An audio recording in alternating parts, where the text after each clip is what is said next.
Here we are, announcement day. A day we never thought we'd see when we shook hands at Best Walk Chinese back in December of 2018. I remember it like it was yesterday. Hopped up on vitamins, dreaming beyond the NFL, and that night we made a pact, a brotherhood, a holy fucking mission to create the greatest podcast in the history of mankind. We didn't want just another podcast. Boring studio, fake-ass radio voices. We wanted to own our shit.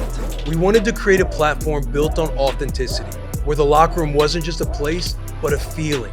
A melting pot of real conversations, goofing around, and just the boys being boys. So naturally, we found a bus in a parking lot, one that needed a priest and holy water. Convenient, because our next location was an abandoned shed behind a church. Taylor pulled me aside and was like, I'll throw 10K at it. Worst case, I'll just keep it in my backyard. All right, let's do it. And just like that, Bussin' with the Boys was born. Cue dramatic music, maybe an eagle screaming. There was only one problem. We were both still employed by the NFL and had to figure out how to balance the two. Insert Pat McAfee, the pioneer that paved the way for athletes in podcast media, but he also traded in his helmet for a microphone. We wanted to try and figure out how to keep the helmet on while podcasting. And all we needed to do was figure out a way to do it without pissing off our coaches. And what do you know? We pissed off Rabel immediately. To the point where he held a team meeting saying, "You two f***ing bozos in this goddamn podcast, anything you say, the media will take it." But eventually, Rabel came on our show and gave us the greatest soundbite in Bussin' history. Would you cut your dick off for a Super Bowl? Oh, been married 20 years. Yeah, probably. And boom, Bussin' officially had momentum. And with the show blowing up, we caught the attention of the biggest pirate ship on the internet, Barstool Sports. And we knew that if we wanted to go legit, we needed to team up with a brand that lets us operate our way, has massive audience, and doesn't mind us missing a few emails. None of the people who work for you knew about this? No, the people hated the move. Oh my God, they were Barstool Sports, and yeah, the boys sold out. But listen, if selling out means scaling your business, making merch, creating vlogs, and bringing the fans along for the ride, then yeah, we sold the fuck out. And most importantly, we made great friends. I fucking hate them, and I'm out of the Beer Olympics. Memories, am I right? Fuck them. We're gonna miss those guys. but as in life, you grow. You look for new challenges to create new opportunities. And as you know, Bussin' with the Boys has grown into an operation that will now be fully independent.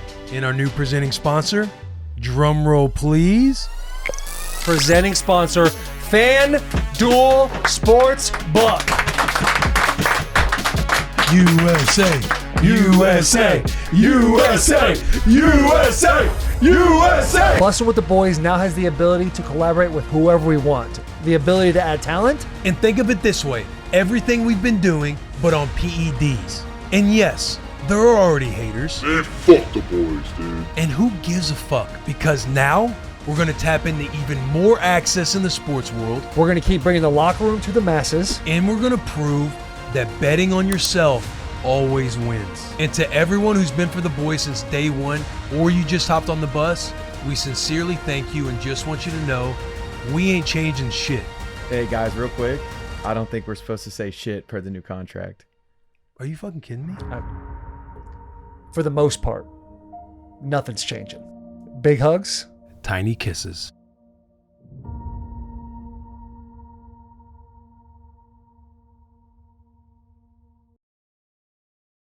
Alright, we're good.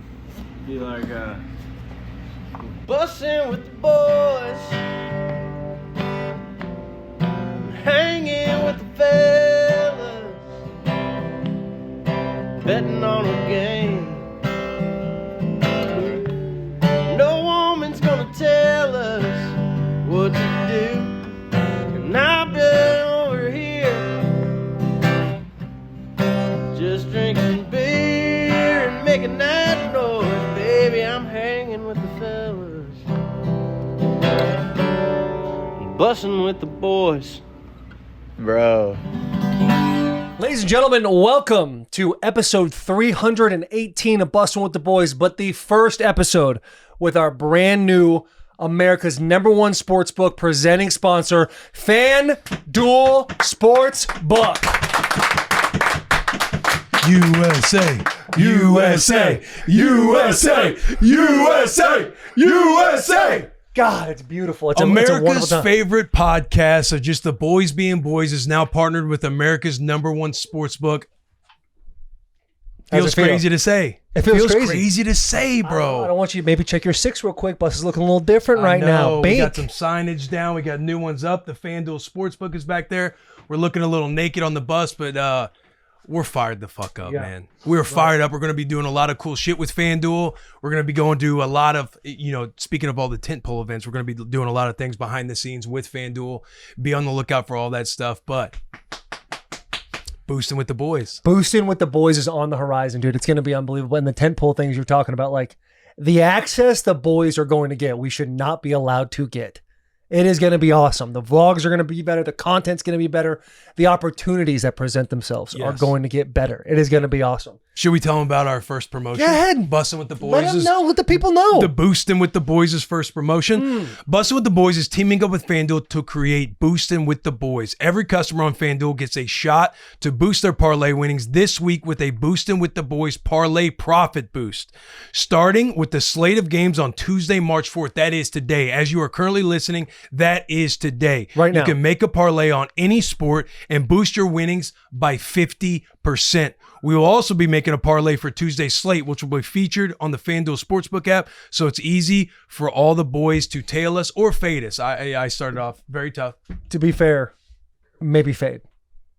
Possibly fade. Possibly fade. Either way, you get to see what we pick, so you can either tail the Right. boys or you can fade us. Because the world knows that the boys are kind of walking into uncharted territory for Bussin' with the Boys. We're not sure what's really going on out here, but we're going to make the most of it, dive into the analytics. Yeah. And, they always say beginner's luck, so maybe don't tail us. Yeah. I obviously I went with Nebraska over the weekend. That was heartbreaking. I also went with Mizzou. That one was also heartbreaking. So who knows? Who knows? Yeah. I got my eyes on we have to win against Ohio State. So I got my eyes on that one. That one is tonight. Also, you got to go with what you know. I'm going to lean on the boys, JP with the Gamecocks, Jack with Tennessee. By the way, massive game-winning shot for Tennessee. Massive game-winning shot for Tennessee. Michigan, you guys are a top 15 ball Apparently, club. yeah, I'm fired up about that. I saw a little stat the other day. Actually, Michigan football, hockey, baseball, and basketball, we've just dominated Ohio State. It's not a big deal. It's kind of like the norm now for us, but I just wanted to, this is the news. I almost wanna started take to it as go a news. crazy because Nebraska baseball was up on LSU, and LSU's the #2 team in the country. We were up like 5-0 quick, and I almost just started going crazy on the internet. Fortunately, I stood down because LSU came back and beat us. I will say this about LSU one time. I've had the luxury of going to one of those games. It might as well be like the finals or whatever they call it there. College baseball, college It World might as well be Series, the World College Series. World Series, Because it maybe is a trip to the a College zoo World in there. Series. They get after it. Yes, Absolutely get after it. and it doesn't have to be just college sports. Obviously, that's the hottest, most popular topic right now. There is UFC coming up this weekend, but wait, there's more. There will also be a Boostin' with the Boys parlay profit boost going live tomorrow and another one this Friday. Be sure to follow us for all the details on that. And make sure you're following us on X and Twitter because we will be doing a bonus bet giveaway for FanDuel customers who are using the Bussin' Boost. And if you're not a FanDuel customer yet, new customers get $150 in bonus bets when your first $5 bet wins. Visit FanDuel.com/Bussin. That's FanDuel.com/Bussin to download America's #1 sportsbook and use your Boostin' with the Boys parlay profit boost. Links are going to be in the episode description. You go to this interface. You check out everything that FanDuel has to offer. You want to know how your bets are going, but you're sitting at church or sitting somewhere and you don't really want people to know? Go and click your lock screen. FanDuel now has the capability for you to click your home button and all your bets right then and there are be able to show them all for you. Tracking it is them live. incredible. Now these little parlays are going to be spicy. These 50% profit boost tokens got to be plus 100 odds. We can't get crazy, go moving the line in a whole bunch of different ways. It's very difficult to make a 3-leg parlay and not make it at least plus 100, but little fine print there. Got to have plus 100. Boys, how do we feel? How are we feeling about FanDuel Sportsbook in our lives right now? That felt good. It Presenting sounded sponsor great. felt good. I love the color blue. Love the color blue. Hey, and it looks good on you right now. Looks good behind you. Looks good in your eyes. Thank you, man. Fantastic. It's the perfect time. It is the perfect You time. couldn't ask for a better time to partner with the best sports book right before March Madness, right before the Masters in April, NBA Finals in June, Kentucky Derby. Kentucky Derby. Whispers of the Derby. Whispers, Little Derby talk whispers, going on whispers. right now, huh? Boys all dressed to the 9, 3-piece suits, fun hats, maybe corncob pipes. It's going to be electric. But March It's going to be Madness, electric. But March Madness. that's the Yeah, yeah, one. yeah. And this weekend was a perfect example why. Yeah. Tennessee, Vanderbilt, both getting buzzer beaters. And it is... And we're gonna see Minnesota. And Minnesota. I was watching That had to hurt. I It think did. this is going to be the best March Madness we've ever had. Because we've never had this many good teams, this many teams close to each other. And Missouri could easily beat an Auburn or a Florida. Duke could beat anybody. These teams on the West Coast, they could beat anybody. And I feel like we have not had this many high-level teams in college basketball in a long time. That fires me up because obviously we're kind of blockheads when it comes to getting Blockheads. into college basketball. Absolutely. Our first crack at it was last year with March Madness. That was a shitload of fun. I'm a massive fan of like first to 10, them little like live bet, them live prop bets. But because JP's saying that, I'm like sitting here interested. Why could this shape up to be the best March Madness Right. of all time? Because I feel like every year you start to get that itch. Like back in high school when you'd be on the ESPN, whatever app had where you could have all the group tournaments and you're like putting in 50 of them just to see like the percentage that is still left that's alive. Like it's like, hey, you're in the top, 10% left that's still alive in a perfect bracket.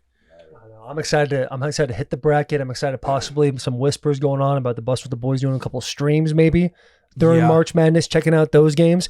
And I love the thought process of live betting. The first to tens, all that stuff, just keeping everybody dialed in.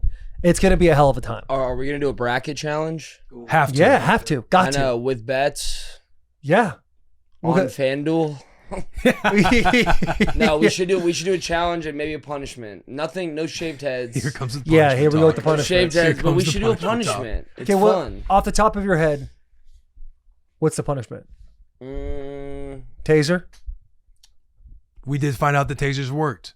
Mitch had his boys in do town. work. If you were listening last week, we got hustled by somebody coming in to sell us these flashlight tasers. They are incredible. But we found out over the weekend that they do work because Mitch's boy, they were a little sauced up and they started tasing each other, I guess. I don't know. Yeah, I mean, you know how they- dudes are. My one buddy Mike found it, and then I showed him how to make it work, and I accidentally tased my hand, and then he found out, oh, this shit actually hurts. Friendly fire. So I'm gonna just terrify everybody with it and just run around. And he cornered foul Oh, And- not foul. and like No. Not was sweet foul, dude. But no, he tased He's me. no longer with us. He tased me in the leg, and I still have a mark. And he did that Friday. So those tasers definitely work, and they definitely hurt. No shit. Well, we got a week at least to decide on punishments before Yeah. we need to get brackets submitted. Get Yeah. those things down, We man. should maybe hit, for our sake, maybe some scouting. Yeah. The SEC tournament is in Nashville. Maybe Right. we should, because I'm That's hearing a good thought. I'm hearing the SEC conference is like this is the best This is the best a conference has been in forever. Yeah. They haven't won a national championship since when 2007, Sherm? It's been a minute. It's been a minute. 08, 09, 07. So you could possibly say the SEC might be due. Very due. They're due. They're Very ready. I'm hearing they got like 12 teams that could be in the tournament. That would be insane. I think because of the everybody has a lack of knowledge on college basketball, but since there is an overarching lack of knowledge of college basketball over Bussin' with the Boys, maybe J-Rod could like build out a nice little presentation, have him compile everything about college basketball and present it to the boys. that would be could awesome. good. Or just get like super fans calling in just to tell us why, what to look like, what story is resonating to why it could be their year. Yeah. Maybe get an expert analyst on the pod to break it down a little bit. What should we be looking for? Who are you like kind of that. rooting for? Right. I got to know these storylines. I got to know what's going on, the rivalries and all that when it comes to this college basketball and the March Madness. But this is where I'm going to take the opportunity to lean on these tier ones and find, hey, boys, we all know I'm a little green. So help me out understand this basketball thing.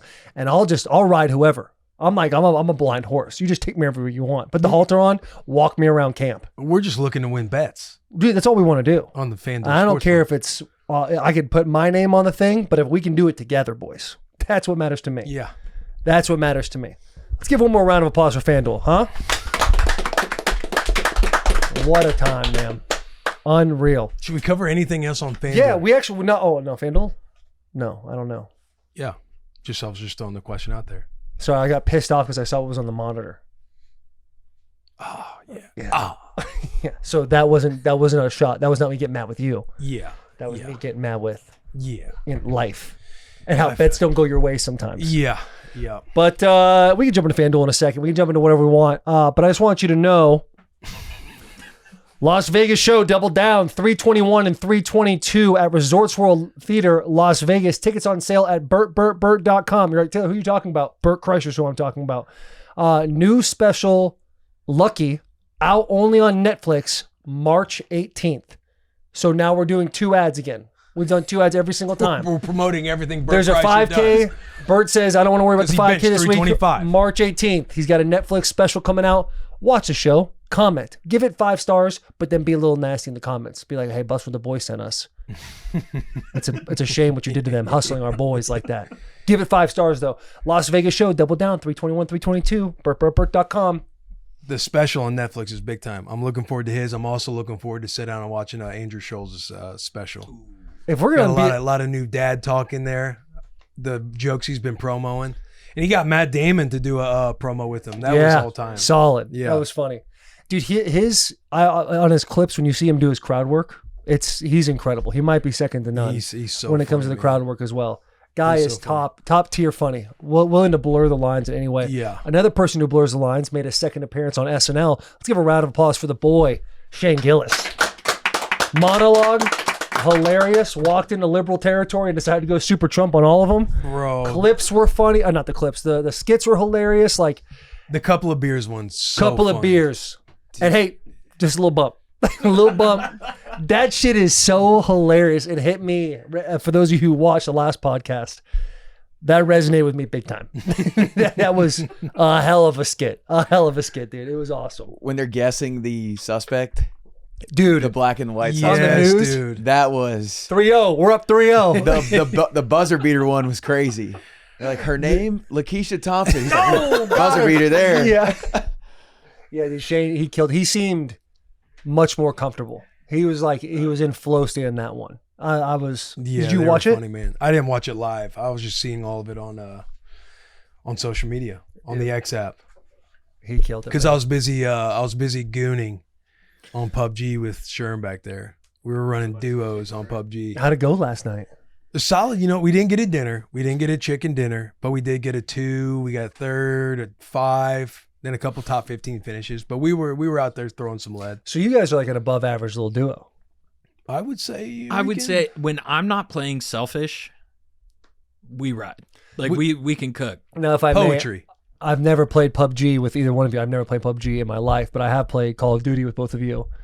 And the small sample size I have with you, Sherm, is you're the most selfish player I've ever met in my entire life. Not a team He guy. goes rogue a little bit, but Goes sometimes you rogue. need it. When we're on that map and you just decided to take the bomb and run into the water, I was so confused. Was anybody else playing with us on the bus, or was it J-Rod and Coop? I think it was Jared and Coop. Yeah, essentially I would just grab and search and destroy. I'd grab the bomb and then I would seal dive into a swimming pool and get the entire squad to then submerge underneath the water. It was for vibes. It was for vibes. But it only. lost us the game. Bro, it lost us the game. No, not at the And end. they'd be doing the countdown before you start off, and you can kind of look around at all the players about to play, and Sherm's just like rolling on the ground and like looking in the air, not saying a word, Just bagging. but just all these guys like standing there with their guns, and then one dude in the corner spazzing out. Yeah, and yeah. just everyone's like, "Hey, we're going left," and then everyone goes left, and you peek to your right, and you just see one guy trailing off by himself, and it's just Sherm. I hone it in PUBG because it is a bit higher stakes. It's a longer game. I don't know. But I do get on the mountain bike and I go a little crazy with it. But Will's been coaching me up, helping me be a better team player. Coach Willie, man. Yeah. You get him honed in, he's a weapon. Yeah, I mean, I see the way he operates. When I die very quickly in Call of Duty and have the luxury of watching him, Yeah. he knows how to fire a rifle now. Yeah, he knows how to use a weapon. He knows how to swing it. Yeah. It's just, will I lock in? Will I take it serious? Right. To help get the done. Yes. Right. Updates also with Bussin' with the Boys with this big new adventure. We will have a website coming soon. New merch will be on the way. That merch store will be dropping at some point this month. It is March. Yeah, it is March. It is March. It's March right now. Yeah, it will be dropping at some point this month. Do I need to say anything more, G? Tell them about the opportunity that's possibly going to present itself, G. The sign up? Possible sign up. Possible sign up. Because Yeah. there's going to be a Discount code. Mm. If you sign up early That link will be in our bio. When it is, we'll let you guys know. But stay tuned for that. Sign up. You'll be able to get news early on drops, everything else. Early access code for the first 24 hours. Love that. Yeah. And Will said new merch. We will also have our old merch as well. Girl Dad stuff, the boys hats, OG. Got some OG stuff coming. Don't say too much. That's right. We'll leave it there. That's all. We'll leave it there. Say too But much. you saw me get a little excited, didn't you? Yeah. You saw me a little rocked up. Little row action down low. Oh, another sponsor. Ooh. It's kind of nice. But yeah, a lot of exciting things, dude. A lot of exciting things. Dude, you're gonna crush that merch. It's gonna be awesome. The early sign up to with the discount, Elite. What else we got? We'll just have a little website too. Yeah. We're allowed to say the website? Can we say the website? Can we do that, G? Yeah, it won't take you anywhere yet. BWTB. BWTB.com. Simple. Simple as that. Simple. BWTB.com. No slashes, nothing. Yeah. If you go there now, what does it say? It's like, don't miss your seat on the bus. No, we changed that. We cleaned it up a little bit. Good. I like that, man. We're going to be a lot of content coming out real soon. So next week, we go to war yet again. We're going to Power Slap. Jack and I will be at Power Slap. We'll be at UFC. Well, obviously, we'll have all the bets for you guys and all that. Going to be an exciting time. Main card, Alex Pereira. This man, and I'll tell you right now, I'll give you a little spoiler alert. Alex Pereira will be in my parlays. He will be in a solo bet as well. And it might be a knockout, because what I witnessed last time this man stepped in the octagon was truly incredible. JP knows what I'm talking about. This dude with the drums, the music, the bow and arrow, which he may or may not stole from me, the screaming, the stare down, the leg kick, all of it, dude. I got Alex Pereira in a big way. JP. What do they have those odds at right there? Pereira right now is minus 120. And what's Enclave? Minus 106. This one, UFC is tough to bet on anyways, just because everybody does have a puncher's chance. But Enclave he's a beast on the ground. He's a big dude, has some man hands on him. I think Pereira is going to win, but this will be a fight. I think we won't have seen this Alex Pereira before in this fight, because he won't be able to be the normal one, I don't think. Tell me why we won't see this Alex Pereira. He's going to be better, I think, because a lot of people are out there talking on him. Like, I think somebody tagged you in that video as well. That fan, he was like, "What's one MMA fighter you think you could beat in a fight?" He's like, Alex Pereira. He's like, "I'm a college wrestler. That guy doesn't know anything about wrestling."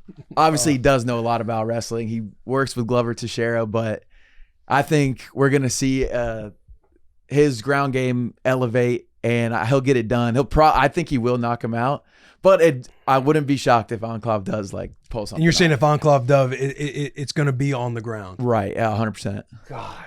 And then Gaethje's fighting as well, yeah. Yeah, against Fiziev, which is a rematch. And who won the last one? Gaethje. Go back to those odds, Mitch. Yeah. Gaethje right now is plus 104. I just want to ride Gaethje because I saw him tweet that video of him getting knocked out in the Holloway fight. Yeah, where he's like pulsing on the ground. Yeah, I mean that's the Max Holloway fight, correct? Where they poured into the middle with the last 10 seconds left, because Holloway kind of pieced up Gaethje. He won that fight. That fight was pretty much over. He could have ran away for 8 seconds. But Holloway to sit there, point in the middle of the ring and be like, "Let's give these people a show," and still give him that little bank on the chin was the BMF incredible. But dude, for that reason, I don't feel as good about him, because I feel like with these guys that are a little bit older, obviously he's still young in normal people world, but he's taking the big knockout and the fall off happens fast. Yeah. I'm with you. I'm saying I want to ride him just because I love how he leans into the fray of like, yeah, you guys can see me just seizing out on the ground right now. Yeah. He's like, this is why I do it. This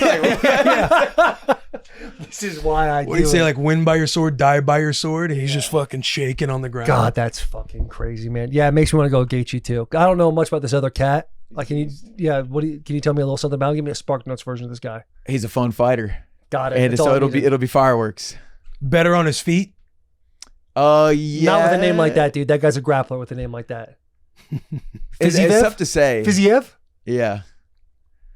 I mean, he's good. He's good all around. He's maniac. Yeah. Oh, I'm I've seen a excited. little Yeah, you've behind the seen him. scenes thing on him. He is a little fucking Wolverine. Yeah. So we're seeing finishes in these last 2 fights. It's gonna be fireworks. Yeah, this is going to be a hell of a weekend. I think I'm gonna put out a couple bets. I'm gonna put out some bet with your heart bets, and then bet with your brain bets. And we'll have both of them. They'll be separated. You guys will know which ones are which. But I think we got to put something on Gaethje for sure, just to see the heart, the fight, the soul. This is why I do it while pulsating the ground. You've won me over. You've absolutely won me over. And then after UFC, the boys will be out in Montana again later this month. We'll be doing a collab with Meat Eater. So Steve Ranella will be in Cal. Shout out to boy Cal. What was their dog's name again? Buford. Was it Buford? Nah, I don't know his name. That's a good dog name. That's a great name. Yeah. That was a good Steve hates his dog. yeah, Steve. It seems like a lot of people were hating on the dog too. I like the dog. I thought the dog was one of the most well-trained dogs I've ever seen. Then a couple of the comments were like, this dog's not trained at all. I'm thinking, you've not met my dogs. You haven't met Waffle. Yeah. That'll be, or we can't say. The Meat Eater. Yeah, I don't know if we can say what we're doing. Let's leave that up in the air. It's a fun one. There's levels, right? We went duck hunting last year. We're hitting a new level this year. But there's going to be hiking involved in that kind of. That's a bit of a deal. Quarter mile. I said quarter mile. I go, deep snow. Oh, is that a lot? Snow. Yeah. Is there deep? Oh, they said they got a lot of snow this year. That's what they said. Montana. Dude, going there the first time was a little nerve-wracking because you know how these men were going to be. Ended up being the most hospitable individuals of all time. Like Steve Ranella is one of those guys that you're just like, you want to impress him in some way. You want him to tell you good job. We didn't get that last time. Hopefully this time we'll get something like that. But there's a comfort factor about walking back in there and being like, we're going to see the boys now, not meet the boys. Yeah, coach is hard, Steve. Coach is hard. Coach Get after us a little bit. Face. If we're being dumbasses, tell us we're being dumbasses. Yeah. But he thinks highly of the boys because I told y'all last week, I sat next to the guy at church that owns the land in Montana that we're going to, and he was showing me the text, and he was like, I have the Bussin' with the boys guys coming out to the farm. The guy sitting next to me was like, who is that? He was like, there are these 2 guys that used to play in the NFL. They're really funny. You need to check them out. They're a good time. This is Steve. That Steve said. This is Steve? Yeah. But they don't know anything about like tools or anything. I didn't know. No, we don't know shit. Yeah. We are worthless. They don't know shit about tools, but they're funny. God. Feels good. It Feels like great. That's he's a good man feeling. with not a lot of emotion, so just knowing he sent a message like that is heartwarming. Which is exactly how you'd want it to. You wouldn't want to say it to your face. Yeah. Like you'd want to hear it from somebody. A game of telephone be played so you can hear something. One thing Sherm's got up here. Do you want Sherm to ask a question? Because I know he just dies to get this off every yeah, episode. go ahead, Sherm. Let it out. I think hey, should we all go paintballing like as a group? That could be fun. It could be a good vlog opportunity. We get it sponsored. Thoughts? You want my real thoughts? Yeah. This is a no-brainer, even if there were no cameras and there wasn't a sponsor, whatever it is.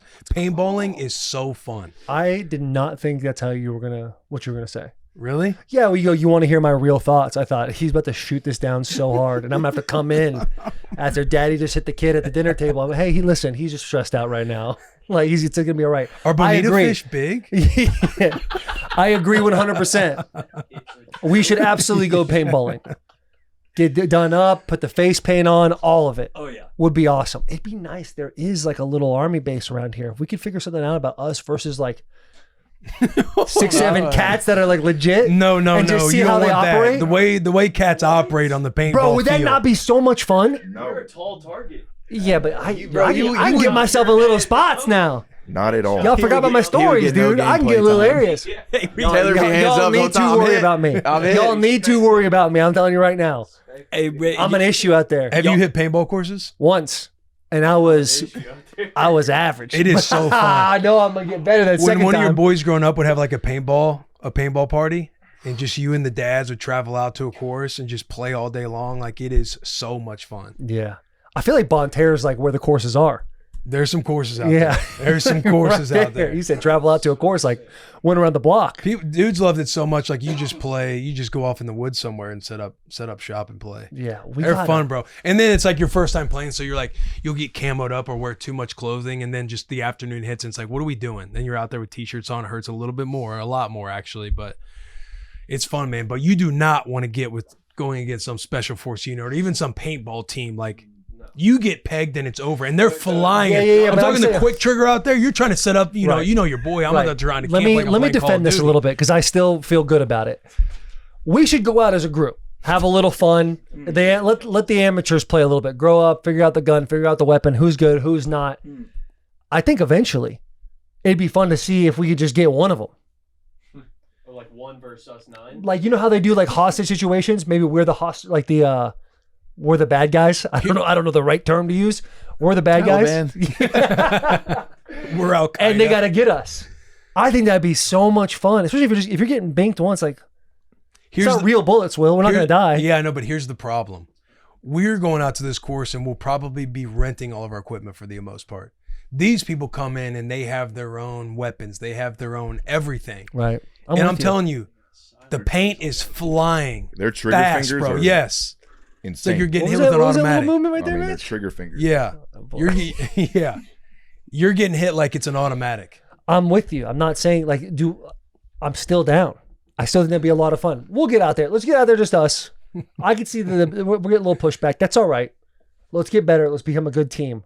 Something I have heard is that the rental baseline has gone up. They used to just hand you a Tippmann A5 with like a regular hopper that wasn't electric and stuff. I've heard that paint starts cracking while you're shooting. You're like, my shit's not working. Then you're just getting pelted. Yes. I've heard that the baseline for rentals has gone up. So that's a good sign. Also, I think you guys should draft the boys. Y'all should be team captains. Y'all should draft, and we should do at least one Bussin' with the Boys on Bussin' with the Boys capture the flag game. Agreed. 100%. We'll have to get Delaney. We'll have to there'll get be Delaney a punishment involved. at the end. Need Delaney. Yeah, gotta have Delaney. We should just do it on his property. Yeah. Which one? Clay or Delaney? You guys see Delaney's? That's what I'm saying. That Barn Dominium? The Barn Dominium. Sick. My God. 13,000 square feet. Looks Like, awesome. that's what that man's been up to. We got to pull up on him. I'm thinking he's have trying to to take down a couple trees, just doing his own thing. Because he pulled up on Coop. He did. Dude. For it was Yeah, what was it show him the Coop's photo. brother's bachelor party? Correct. Shout out the boy Camp. Dude, Coop got his first tattoo. Yeah, tell us He's about officially that one. tatted. He came over to the house. Did all the crew come? No, I was bummed too. Yeah. Because I rushed to the house to get there at 2:00, and he showed up solo. I'm like, hey, where's your dad? He's like, no, they didn't come. That is a funny ass photo. Oh my God. He got first? Of course, bro. I love how Coop asked Coop's doing Delaney the wash stuff. on Thursday if Delaney wants to pull up to the go-karts on Saturday. He said he asked all the boys and they couldn't do it. And then he kind of like half-assed asked me, he's like, I know you probably can. I was like, dude, no, I have 2 kids. Like, I'm not going to, I can't. It's just last minute because one of their boys in the bachelor party dropped out, right? So they were looking for an extra fill-in. But I did tell him, I was like, you should hit up Delaney. And he's like, you think he'll come? I was like, well, Delaney loves that F1 place. He will for sure go. And K1 F1. He goes and wins the whole thing. That is hilarious. And he responded to Coop within like 10 minutes. Was like, yeah, I'm there. Yeah, I'm going to pull up. There's Jared. Dude, that would be... Dude, we should go do that as well. That would be so much fun to do. There's an airsoft field too, indoor airsoft next to that K1. So, the honor system though. The what? The honor system. Airsoft's a little different because you can't like see where you got shot if you got shot. We do have cheater bloodline in this bus. Dave, man, I've been trying to. For those of you joining Bussin' with the Boys for the first time, we do a dad combine every year that'll come out in April, May. Yeah. Late May. Check out the one that we've done. We do it every single year. We do it every year, man. Late May, early June. Yeah, a story as old as time. The dad combine. And dude, I blur the lines a little bit when it comes to board games, all these different things. But I've noticed that. I've been told that about myself. I'm like, let me make a change, man. Let me be different. We do this dad combine, and we have to mow a lawn. By the way, there's no award. There's no punishment if you get last place. It's just like dads hanging out, having a good time. And Dave comes over to me and goes, we're going to win this for sure. I'm like, yeah, what are you talking about? He goes, don't worry, I already took care of it. So we start mowing and their lawnmower turns off. And I'm like, I don't think anything of it. Later, he goes, I cut off their gas line. I'm like, you understand? I feel like the father in that situation talking to, like, you know when your dad's like, hey, you are representing me. when you go and mess something up. I had to like have that talk with Dave. Be like, you understand, like people are gonna think, oh, that's good because Taylor cheats. Now you cheat.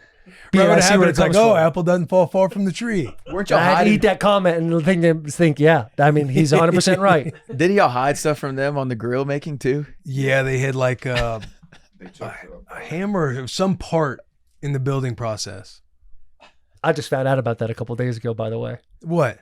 That you guys started hiding parts at the grill. I don't think we did. You'll have to check the tape on that. Bill was just standing there. Yeah. Throws it. Wait, I'm tripping. I thought y'all were hiding it. You were hiding it? No, Dave tried hiding something at first, but it was like an obvious thing. And you grabbed it And from then him. like later on when it was close, I threw some part. I'm like, hey, they're gonna need this part. And I threw it, Oh, like, yeah. up under. I just threw it like up under something. That makes me feel a little bit better. Look at us. And it is. It's like, yo, we're just mowing a patch of grass. We're just mowing a patch of grass. The damn mower won't start. A damn mower. Sounds like the gas. No, it's full, Dad. I'm checking it. Bro, seeing Bill right now compared to when I saw him a couple weeks ago is just night and day. Last thing Night and I'll day. do, Bill's breakdown. I think I go back to the YouTube video just like everybody else should do listening and watched Bill's breakdown at the end of the day. Where it's like, all right, he won the MVP. Bill, break us down. Nobody comes around. He puts his hand up. All right, 1, 2, 3. Like, wait. People get a little bit closer. He goes, red on 3. What? Like, no. Trying to do the ultimate makeup for the questionnaire. Exactly. That is so funny. Dude, what a fucking legend. What a legend. No, Dad, put your arm down. Red on 3. No. Easy, get all red. Oh, man. What Favorite else is color happening? black. Are you serious? Talking about 14 being a great year. Anything cold. You say you lost your virginity and pissed on her at the same time. Oh yeah, man. So check out the annual every year Yeah. Dad Combine coming out real soon. Dude, can we talk Severance? I haven't seen the show. Are we gonna talk about the new episode? I think so. I mean, it I mean, dropped. if you do, I'm just gonna get For off everybody the bus. listening, let's if do an you're ad in on read. Severance and you haven't watched it yet, we can hit an ad read, but there will be spoilers because I've got to talk about this show, man. We got some guys on here that watch it, and I feel like it'd be fun to break down a little bit. I think before Jack gets off, he should be the one to give the shout out to Mr. Milchek because they have a point of connection now. Yeah, Mr. Milchek, VFL, is a glorified Tennessee Vols fan and alumni. It's awesome. Crazy. It is big to learn. We would love to, Mr. Milchek, if you're out there listening right now and watching, please check your DMs and comments. We'd love to have you on the bus. Mr. And Milchek Irv. on the sideline with Jack. Hitting the push-ups after a touchdown? The push-up party has been canceled.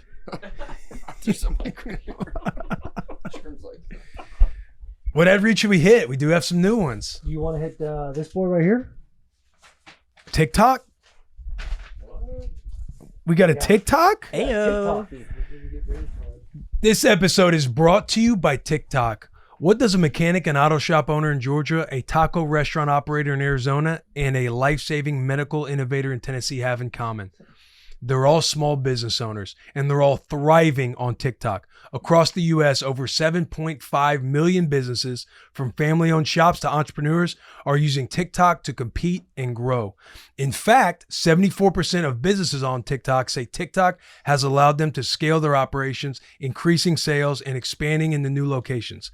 And that growth means jobs. Today, there are over 7.5 million U.S. businesses on TikTok, employing more than 28 million people. And that number keeps growing. Small businesses thrive on TikTok. Learn more about TikTok's contribution to the U.S. economy at TikTokeconomicimpact.com. That's TikTokeconomicimpact.com.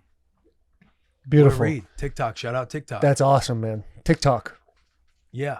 Badass. Go see the new trends. Ooh. Go hit the new dances on Small TikTok. business owners. Yeah. Go help a small business today on TikTok. I will say I've bought some equipment on TikTok. Yeah. It is. I do like their kind of interface when it comes Isn't to it in the new deal? Y'all have to do a dance, one of the TikTok dances. No, they I don't know if that's in the they said deal. I back of don't the know if bus has that's to in do the- that, right? Oh, was it That's back right. of the It was bus? You back can go of and the follow bus. us. We already have those Has posted. to do the trends. Yeah. every, I think, week for the first 2 months, and then once a month after that. They love how Sherm comes into the shop every day with a new idea, and the boys have to start backing him with whatever idea he comes in the shop with. That's true. So Sherm has carte blanche on anything he wants to do with the boys in the back. How about this? 2025 goal for Bussin' with the Boys. We create a trend that goes viral Okay. on TikTok. We can try that. We're not trying. We're doing. You're right. Doing. Do or do not. There is no try. Yeah. I love that. Yeah. Okay, so Severance. All right, let me get off. I'm going to sit here, and you guys just let me know when you're done. I haven't seen the show. You got to get on it, bro. Listen, it is the best show season in 4 has come America out. right now. Shorzy season 4 has come out. Once I'm done with that, I'll watch it 3 more times, and then I'll watch Severance. Go ahead. Bro, how about? Oh man, I wish I By the way, Taylor's mic. what's that? Yeah, take my mic. Who's? Take a seat. Yeah, I'll Sit move. there. I'll move. Get in there. Join us back here, Taylor. Step on in. Oh. Severance pod. Severance pod. Taylor's got the camera. You're going to start ripping Oh, let's some go. photos. How do you turn it on? Where the switch says on off. Hey, shall we start it off? What are you doing up here, Miss Casey? Yeah. Turn around. I told you. I was telling you in the group chat we're going to have to pull up on Milkshake. By the way, this bus, if you haven't learned already, we're massive fans of Mr. Milkshake. The weirdness of this show is all time, and Mr. Milkshake he's becoming one of my favorites on the show. I mean, yeah, he started off rocky in season 1, but now you get to season 2 when he's the main manager, and I feel like he's got a backstory that we need to hear about. Yeah, I think he's going to switch up. He's gonna switch up For sure. By the end of the series. But I don't know how. I don't know when. He's just going to continue to learn that it's him against corporate. He's just going to learn that he's just a cog He's a in the new machine. puppet. Yeah, he's the new puppet. Like when he's in the mirror, grow, like trying to dumb down his language because he says too many big words in his performance review. Yeah, but it's awesome. The way he talks is But awesome. this episode that we just watched with Gemma, do y'all have any idea what the numbers might be that Mark S. and the crew is No working on? clue about the numbers. So I was seeing that, you know how Now, are you watching a recap on YouTube that's people break down? on Okay. TikTok actually. Love it. Yeah, Oh, shout wow, out shout out. TikTok. Yeah. There we go. And so this guy was saying that, you know how Gemma is going into all those different rooms? Right. And there's something wrong with each one. Her hand is hurting when she's writing the thank you notes. It's always Christmas. Also with the thank you notes, flashback when they're doing her and Mark's story, she's like, I'll write a thank you note. Mark's like, you hate writing thank you notes. That was in their normal one. And then in her severed self, she's writing thank you notes. So there was a few things that she didn't like in her outside world that she was doing in her any world that she also didn't like. And so what they're saying, they're trying to make the progress, and they think these numbers might be the progress to where she's getting severed into 4 different people, 4 different roles, like the one that's doing Christmas all the time. Yeah. And that Mark is the one that's doing it with these numbers and is like the one completing her severed brain into all these different people. On things that she doesn't like to do, Mark's the one fulfilling those to me. Right. To get you severed fully to where now you don't have bad experiences ever in your life. Kira's trying to create a perfect world where nothing is bad. But the only way to do it is to make these people do things they don't like and somehow rewire their brain. So it's like a programming system. Yeah, that's what I heard. I felt so love bad those. for Gemma when she finally makes it to the elevator because I wanted her to drop that old bag that was chasing her. Like she dropped that one dude in the room. Yeah. And she's running. I'm thinking you can score up on this old broad because she probably signaled up to Milkshake when she's going up the elevator. She gets severed, goes off the elevator, and then Mr. Milkshake just pops in. What are you doing up here? God, I'm gonna need you to Should turn head around back and get back in the downstairs. elevator. And she's curious about Mark S. Like, I've been down there long enough. 6 blah, blah, blah. different rooms. I mean, yeah, all the names too for the rooms that are so key that they show in the shot.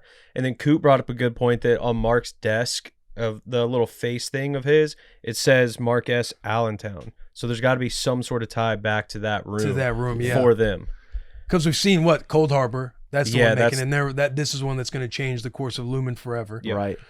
I'm curious too how the whole death is going to unfold with Gemma. Because Mark S. in the Chinese restaurant talks about, I saw her body. And then we see in this episode with Gemma, the cops kind of come up to the door. And I'm curious kind of what happens after that, like what he actually sees. Now I thought he said to his sister at one point, which by the way, people are starting to say, I think Sher might even first put me on this, that his sister is bad and working with Lumen because her first reaction after Mark's thing went down was to call Miss Cobell, even though she knew. And they're saying this was like intricate detail. When they zoom in on her phone, she's using a Droid.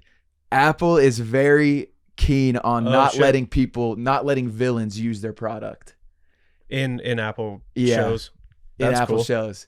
So they're like, because she's a droid. I gotta That's rewatch. an Easter egg. I know, bro. Rewatch. It's when we were sitting here talking with everybody. Where we do it all. Like once we're like, hey, who's watched the show? And we go into like the streaming room and just talk shop. Like you're at the workspace. You're teaming up with everybody who watches the latest episode where they show you a lot, but also show you nothing at all. And you're just talking theories the entire time. And this is one of those shows. And the last crazy piece I saw was, when they first meet and they're sitting down with each other and like, she's filling out some paperwork or whatever when they're getting those IVs. Yeah. The top of her thing was Lumen.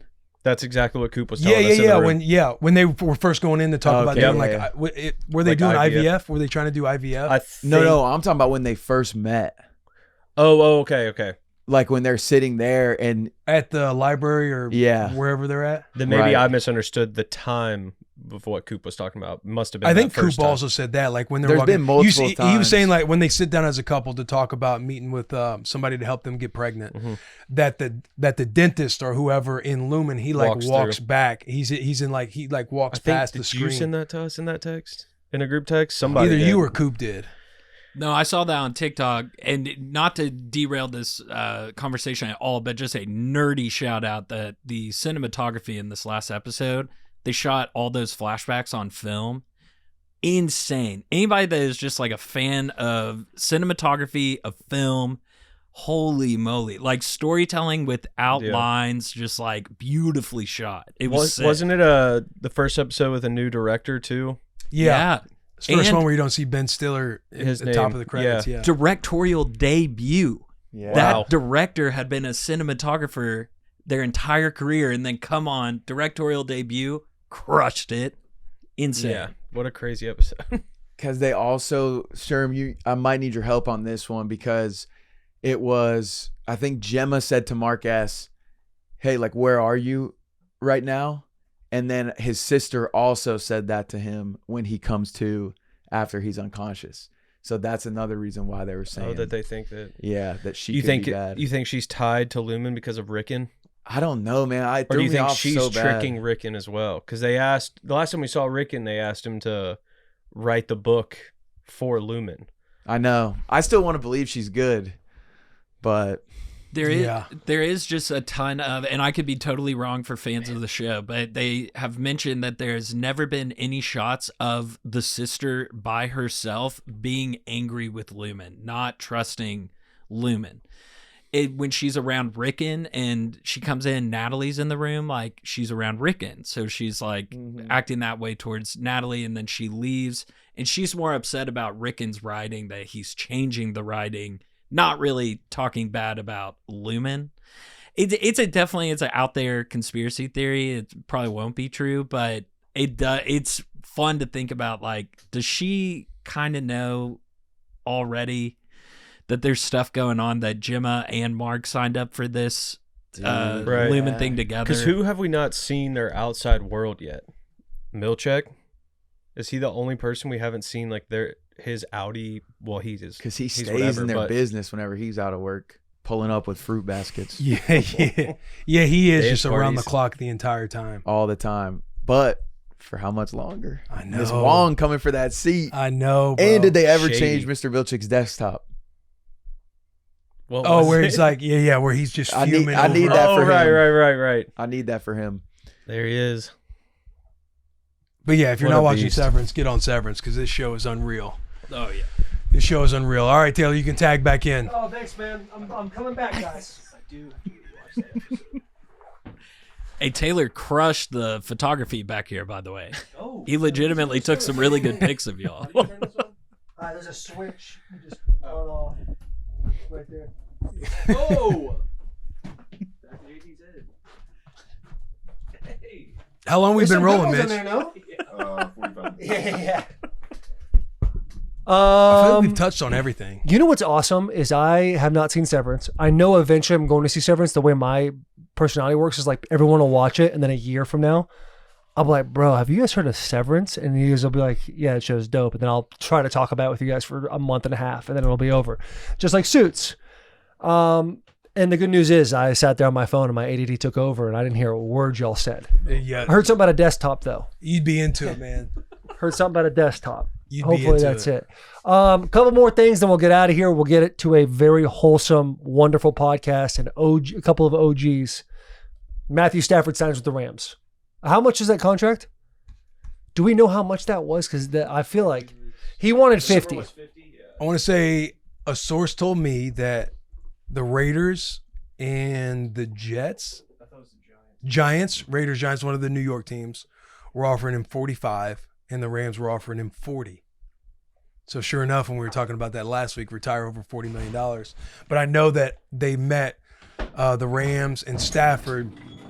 They met over the weekend in person, obviously struck a deal huge for the Rams. There was a part of me for a minute, I'm like, man, are the Raiders? Is he about to go to the silver and black? That would have been huge. Him, Pete Carroll, Max Crosby in Vegas, Allegiant Stadium. It would have been nuts if he was with the Chip Kelly. Yeah. Yes. What a crazy offense. I wonder how Matthew Stafford, 37 years old, would do in a Chip Kelly offense.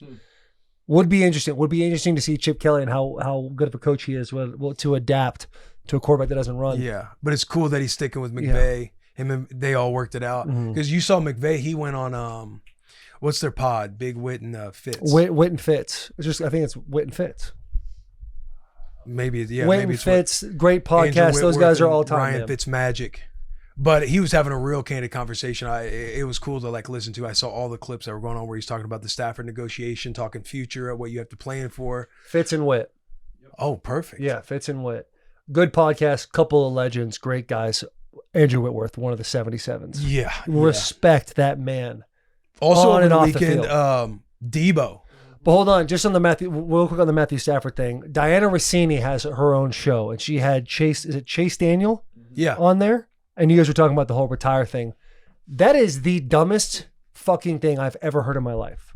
The whole, if you're only going to get $40 million, you should retire. It made me rethink the conversation that we were having on the bus last week, being like, yeah, okay, something needs, if your reason for retiring is just you're getting $40 million instead of $50 million, the only reason why you should ever retire from a sport is injury or you don't love it anymore. Those are really the two things, the get out of jail free cards in my mind. Like, I'm sure there's a couple things I'm not thinking about, but to walk away when you're like, hey, we're only going to pay you $40 million for a year of working, and you feeling that's such disrespected an by it. astronomical amount because he's made so much fuck you money throughout his career. Yeah, it's different if it was like, you're trying to get $9 million and they're only offering you 2 or 3, and you're just thinking to myself like, what is it worth? Yeah, how much do I love the game anymore? Do I love the game enough to play for 2 months? Everyone, if you play long enough, you will get to that point. But 40 is way different than 2. Way different than 10. You know what I'm saying? And I just think this Chase Daniels cat, like I watched the video and I'm thinking, no disrespect to the cat, but let's he's a good dude. Let's speed up the tone. I want him to speed up the tone when he speaks a little bit because it does. I'm like, hey, where are we? Like, let's get it going. And he's saying, if I was him, I would retire. And I thought, I got to turn this shit off right now. That is crazy. We were messaging back and forth. He's like, I might have went a little overboard on the 40 part. We were laughing back and forth. He's a good guy. Because it's just like, bro, quarterback from Mizzou. I mean, he was a stud. South Lake Carroll cat. And he's kind of like one of those journeyman backups where he's getting a nice chunk of cash just to be the backup because he could go out there and sling it. Yeah. No, like more than that. No shit. He was getting pull up Chase Daniels. He was making like 10 or 15 a year just being a backup. Maybe he would have retired for 40 then. I don't know. But him, just when I saw that clip, then I went and rewatched the interview itself, just the Matthew Stafford portion. Yeah. It turned me off. It fires me up that you're saying. Great clip for the internet, though, for everybody to argue over and break down. Fires me up that you're saying he's a good dude. Yeah, he made $41 million in his career. Super Bowl champion with the Saints in 2010.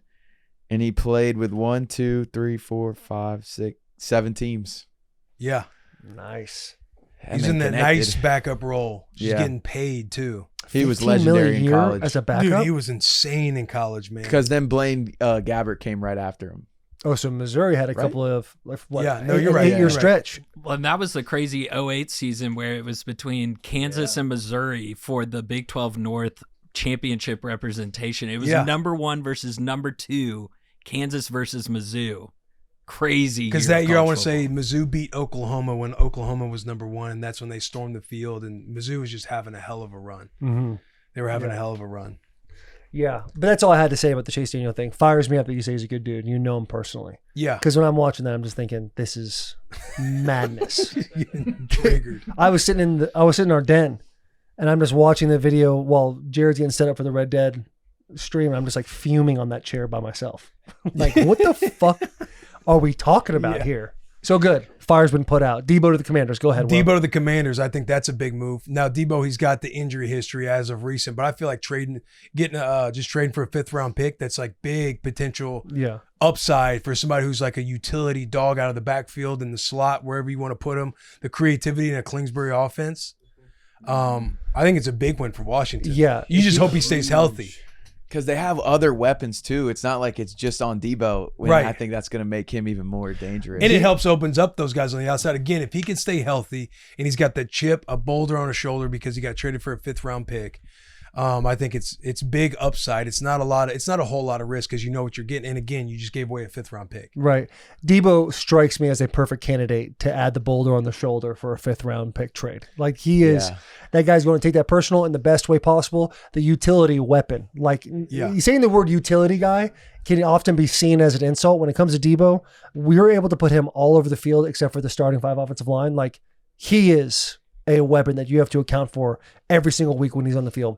Hopefully he sustains those things, not having so many injuries like he did this past year, but the dude is an absolute stud. Gamecock, go Cox. Gamecocks, but dominating the this combine. is a perfect example of winning in the draft. You get a guy like Jane Daniels where you're like, yo, we have a team that can win now. We need a couple more pieces, juice up the offensive line a little bit, get the defense to get in that top 10, get out of that middle of the pack range.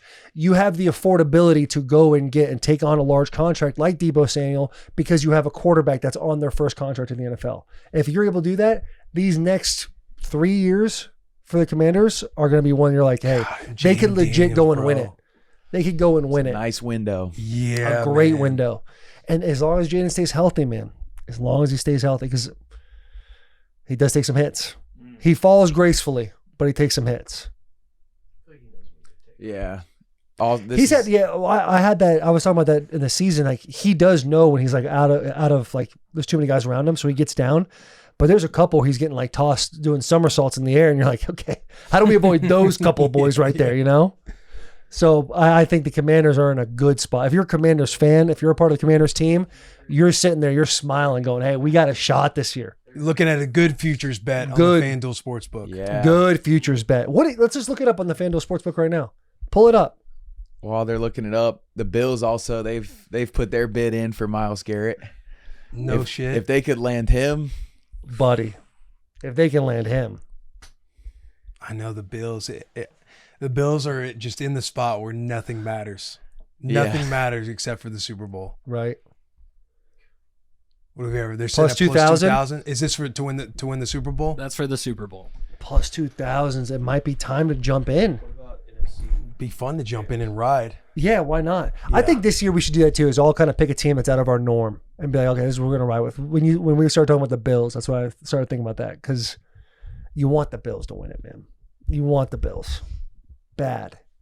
Was this NFC? Nope, just Super Bowl. I don't see AFC, NFC yet. Like division and conference. Got you. And stuff. Yeah, Got you. It'll take a little time. Out. Yeah, drafts got to go by free agency, all that. I wonder if those are odds before the Debo contract or since the Debo contract. It's a great question. That's you would think question. I bet it's since. Yeah, I was gonna say. I bet it's. I bet it updates very Just think quickly. about what it was. Gambling world. If it was that different. Commanders Super Bowl champs. The Bengals are sitting there pretty high. They gotta fix their defense for not making the playoffs. They gotta fix that defense. Yeah. If they can fix the defense, they could win it all next year. Question for Will Compton: if the Commanders win the Super Bowl, what are the chances you get a ring? 80, 20? Who knows? Probably a fat 0, a fat goose. Oh, egg. really? You never know. You never know. You were a captain. Yeah. Who knows how they treat their alumni? We'll find I know out if this the year. Raiders won, I'd probably get a ring. No shit. The way that they treat their alumni? No doubt. Man. I'm not saying all teams treat their alumni badly. I'm just saying like it's crazy. I feel like with the Raiders email, the alumni email, the access that they give them, just all of it. And if they're always reaching out. If you had the luxury of playing for a few teams like you did, you get to compare and contrast these other teams. How they treat their alumni. Yeah. We doing out there. Who's rolling out the red carpet? Who's going to recruit? Raiders are number one by far to you. Yeah. Okay. Washington's up there because, again, Washington's where I spent most of my career. That's where I have my best football memories. Besides. But as far as the luxury of recruiting. So that's 2018. Yeah.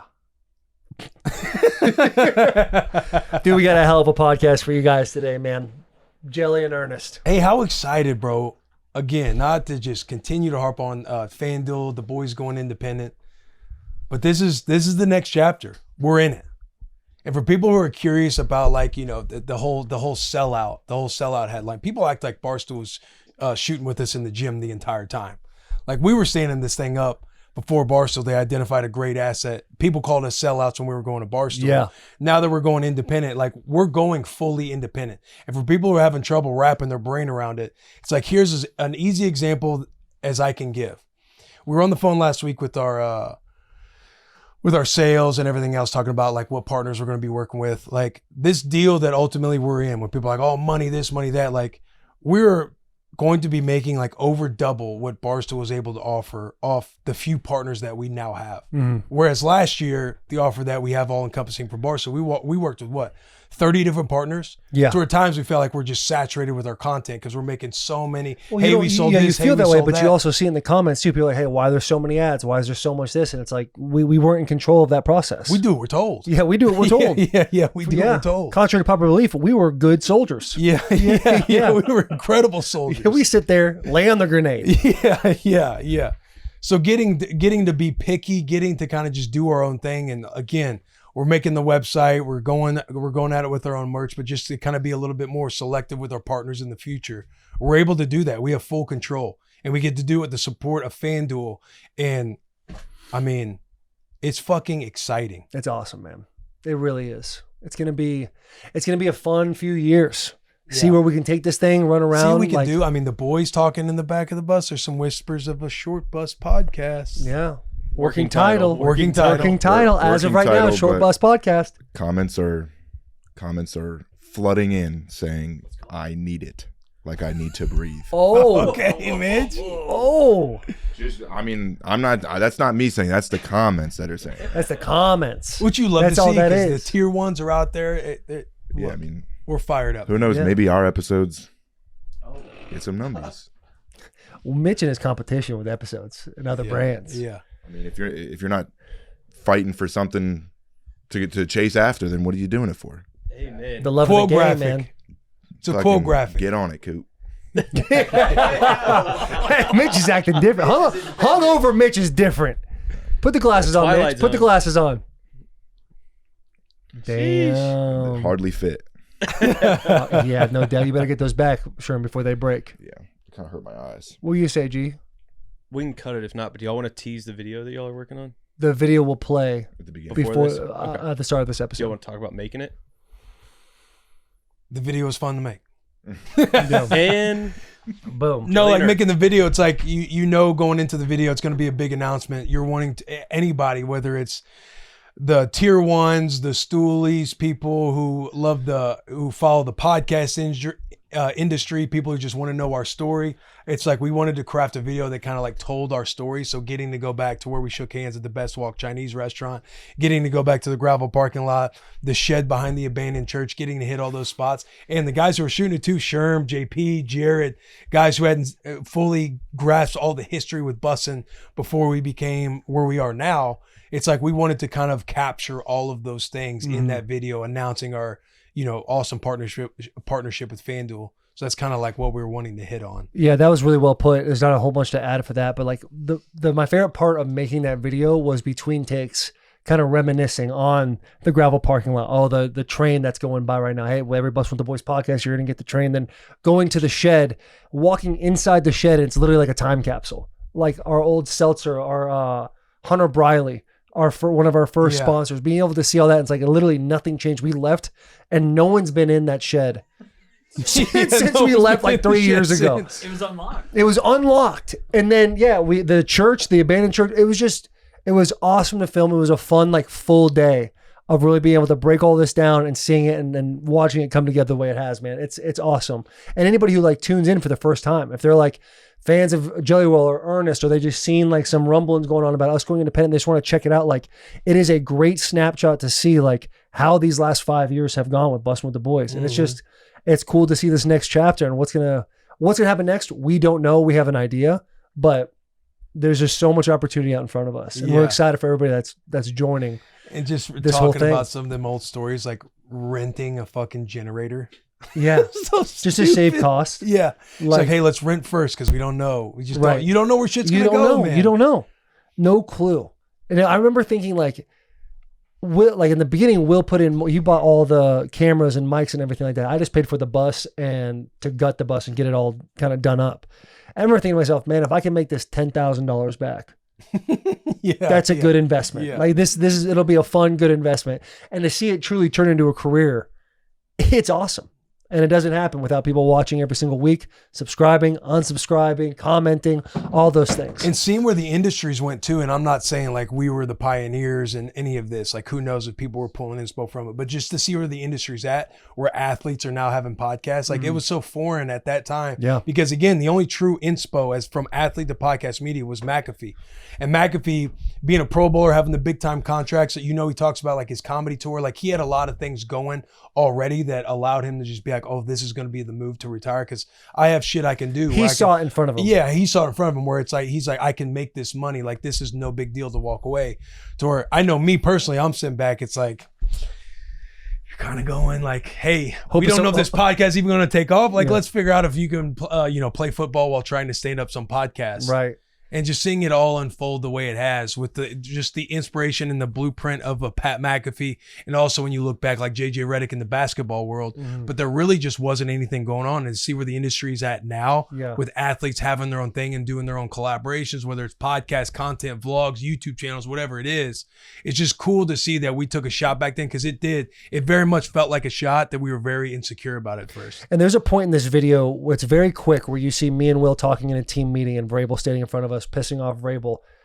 I cannot stress to you how much anxiety took place when we were sitting in team meetings when the podcast first started. Well, it wasn't even we. Yeah, it was me by myself. I'm an unemployed free agent. Will was an unemployed free agent. And then they'll walk in during OTAs after Delanie Walker talking about almost dying on from an IV and walking in, the trainers looking at me like, you're a fucking piece of shit. Like, what are you trying to soil us for? And I'm like, I'm not trying to soil. Obviously, he told a story. He's alive. And then you go into a team meeting and Vrabel pulls up a clip of me and Will sitting on a bus with Delanie in a gravel parking lot. Our first episode. And he's like, guy, listen, it's great. You guys want to start your media thing. That's awesome. But like, let's just remember the keys when we're talking. Now that you are the media, let's talk about the keys, how we handle ourselves. And you're just sitting there. There's 100 people, upper management, guys that just got drafted. There's 93 players. And then another 20, 30 staff, and you're just feeling you're all alone. And everyone's like, what the fuck is Taylor doing? What an idiot. Because you just sit there. Rule number one is like, don't do anything that hurts the team. Right. And Delanie tells a story about almost dying on IV. And not only did he tell a story, I doubled down and said, yeah, me too. Jags game, Thursday Night Football. I remember feeling terrible because too much air got my IV. And we're like, that's why you need to get like third parties with IVs and stuff like that. You kind of just put the training room in such a tough spot. Just absolutely. And then when you went to the Raiders and you called me and you're like, dude, there's this rookie named Max Crosby who's like about to show. Yeah.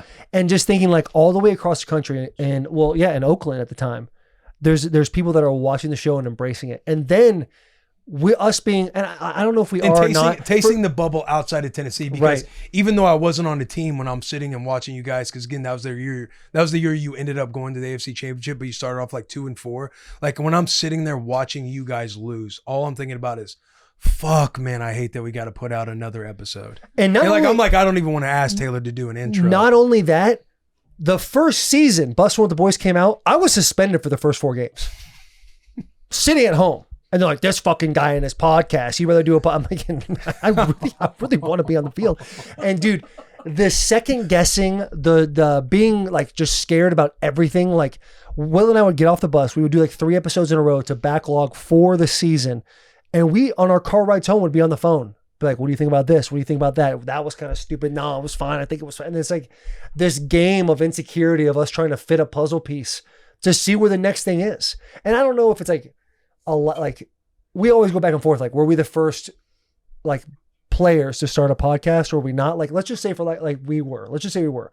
It's so cool to see now in 2025 that everybody's got a podcast. And whether we were a big piece of that or a small piece of that, like it is so cool to be a part of like the changing of media and to sit on this bus and be able to change the landscape of media, whether it's 0.5% or 80%. It's awesome to give the voice back to the players and the players taking that and being like, well, everyone wants to tell our narrative. Why don't we tell our own narrative? That's why Bussin with the Boys has been successful, is the people that come on, they sit here, they talk to us, they say things, they feel comfortable to say things with us. Then they get off and they're like, I didn't like this or this. We don't keep it and say, oh, sorry, you said this, so it's going to come on the show. It's like, let us work with you to make sure that you feel comfortable coming back on again and again. Yeah. That's why you see so many recurring guests on Bussin with the Boys. So it's awesome. It's awesome that you guys get to see that 3, 4, 5 minute video of how this whole thing started. Just a snapshot of, It's because badass. again, it's like we stood this thing up. It wasn't like we pitched an idea to a network and then you go in and they own all of your stuff. We were able to position ourselves in a great spot to where now it's like reaping those benefits to where the #1 sports book in America wants to be our presenting sponsor on Bussin with the Boys. They believe in us enough to put all their shit on our shit. Yeah. And put us on their app and be like, please help us grow this brand. It's like, how fucking cool is that? Yeah. And, we've worked with them. For a couple months now, we've been in talks, figuring out how we're going to launch this thing and everything. Like, it's going to be fucking awesome. It is going to be awesome. And it'll be fun, man. Yeah. And with the boys too. Like this crew that's sitting in here. Like there's going to be a vlog dropping, I assume this week or soon, about how the boys have been able to feel a similar impact that we have from the deals we've got. Don't say too much during the vlog. They'll get the But the vlog. And obviously you boys know how much we love you. We tried to explain it to you when we all sit down on this bus and talk to you guys. Like you guys have been like such a big part of how Bussin with the Boys has been successful. It's just because Will and I are on the mic, like editing the videos, like late nights, like planning all these things out. Will and I being idiots at times and fucking stuff up, having to redo custom socials, having to go back because we put the kick on a couple of years ago and getting yelled at by Dave and all those things. Like, thank you for everything. We really appreciate y'all. What's been your most frustrating moment with the boys? With us? Yeah. Yeah. I mean, I feel like this one's like a because we're kind of cupcake. telling them, I know we're idiots. We do this, we do that. It's like I would love to know. The easiest one is whenever you need Will and you text him and he doesn't answer, but you see him tweet like 20 times. Yeah, it's like. You know what? Let's stop this game. I'll co-sign that because I will. That's the easiest one. I'll say goodbye to Will, and I'll be like, "Oh fuck, I forgot to tell him this." And Will and I are way differently. I'd much rather call you than text you because I'm just like, "Hey, real quick, boom." I'll call, and we just said goodbye. It's been 3 minutes, and he won't answer, and then I'll see him tomorrow, and there will be no answer. I'll have to ask that question the next day. Now do me, do me and get it over with. Just Mitch. I said mine before, and I was the first one to say it, and I felt awful for doing it. So I'm not saying it. What was it? What was yours? Mine was the same thing that G said, but yeah, Will knows that I have like so much anxiety texting him, so he does his best to respond back to me. Look at you carrying a big stick. Yes. Do me, JP, do me. Do you? For you, like, I don't know, maybe like it's not a crazy big one, but if ever there's an influx of ideas, it feels like we need to do this, and this. And in my head, I'm just thinking of the editing of all of it, and the amount of hours of editing does not match up with the amount of days that it would take, and so it feels impossible. So I'm like, I don't know how I'm going to please this guy. That's fair. Big ideas guy. Yeah, but I think, and Mitch could probably speak to this too, because it was frustrating, and wasn't even so much on y'all as it is just the nature of the business, but like getting the text at 11 p.m. like, hey, we need to take this out of the podcast. And then having to come back up here, stay till like 3 a.m. before and let it export and everything. And then even if like, yeah, stuff like that. But I also will say y'all handle those, like our mistakes very well. Yeah. And like, yeah, I mean, y'all are really good about handling our mistakes and being kind of like gracious or showing grace with those. And on a positive. Yeah. Great shit sandwich to serve right there. Yeah, that was nice. Kind of makes you forget about the critical eye. I said something nice. Jack over there stroking that mustache. He been waiting for an opportunity. They got too much. I don't have much. I mean, I feel like, Will, if you could guess, you would know. And it's what Mitch says when I text you over and over for videos. And then you're like, yeah, I got you. And then it'll be 2 days later. I'm like, hey, about that video. But no, I feel like, yeah, you guys are gracious with us. So I think we can be too. And we also are all around each other constantly. Like, in such tight quarters that it's bound to get a little heated sometimes. But over the last 5 years, there's never been something that's like dramatically made, I feel like, people angry. I mean, maybe, but I think everything's cool. Love it. I love it. Sherm, you got anything? In your first 9 months? Yeah, I don't know with that sample size if I really do have a good one. Nothing that was like super big. I feel like with Taylor, we had a ton of communications through DMs before I was full time, and so that communication was like super helpful with the types of memes and stuff that I was making with them. You are big on calling. You're also big on voice messaging. Whereas I love the voice message, which is so helpful, and it's changed a ton since I'm here in person. But to that point with Will, it was more so just a text of the broad idea, and then you send him the meme, and then he's like, not what I'm looking for at all. Yeah. And that's like all you get back. And then you're like, oh, well, what would you like to change? Nah, it's good. I already posted something anyways. We're all straight. And I'm like, oh, damn. I'm like, damn. But now that I'm here in person, like you're big on face-to-face. You talk a ton when you're in front of somebody, Will, but you can pick something apart in a text. There's nothing wrong with that. Pick it apart. All right. I had to dig for something. That was all I could come up with. The cool thing, like what JP was saying, is like the graciousness and stuff like that. It's like some places you're like, hey, you need to cut this out. They're like, hey, cut this out, and it's like you don't understand. They don't understand like what that means for us. But you like Will has been, or Taylor's texted multiple times like, hey, this sucks, but you're going to have to go cut this out. I know it's ass, but like, you got to. And it's just, yeah. And like, even a couple weeks ago and then I came back and I sent Will like, hey, maybe we need some of that little food for the boys. And then you ended up hooking it up. But it's like, you guys know that it's like kind of ass that we have to go do it. And it like, so it makes it easier. Like, okay, they know. They're not like, hey, just go do it. They know like, hey, I know this sucks, but you kind of land the plane easy. Mm-hmm.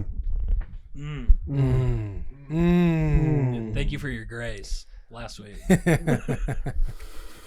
Thank you, your grace. Thank you. Should we jump into the interview? A little ad ski before we jump in.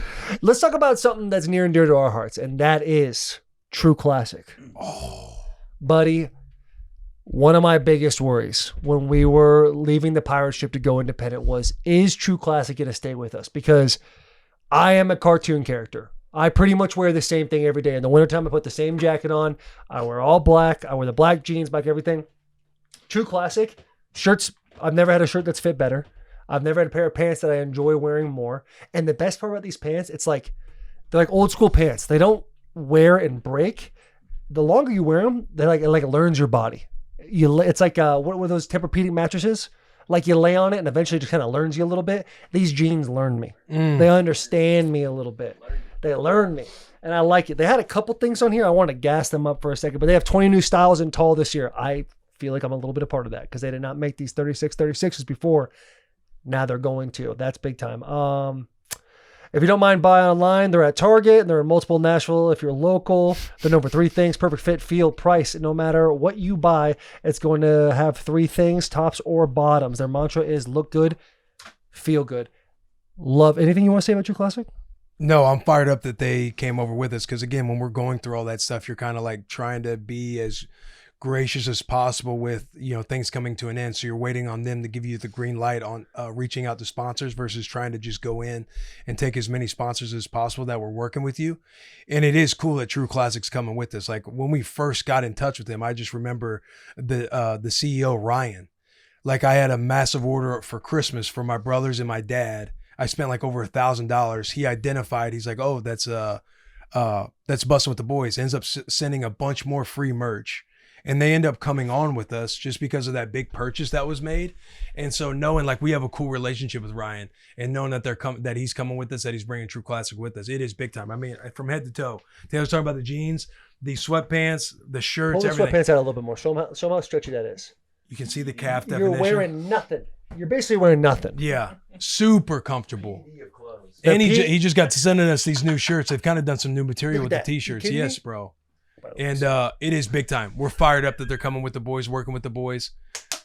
Because it's like even if they weren't, we had started wearing True Classic even before they came on as a partner. So True Classic kind of fucked up because if they said no, we're not going to go with you guys, I'd probably still just wear True Classic. Yeah. Yeah. But so you know, I'd move Ryan, on if you you're guys' part by listening, paying us because I'm still going to wear this shit. Yeah. And also, dude, what I love about Ryan is like he understands like the giveaway game, like the pricing, everything. So like I'm sure in the next year there will be so many True Classic giveaways. Oh yeah, it'll be like massive. when a big memory that comes to mind is when the tornadoes were happening in Nebraska. He's sending a shitload of product everywhere in Nebraska when people were affected by that. So he is massive on the giveaways.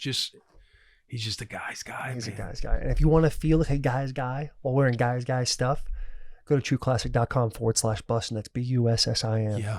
trueclassic.com/Bussin. Let's get to this episode.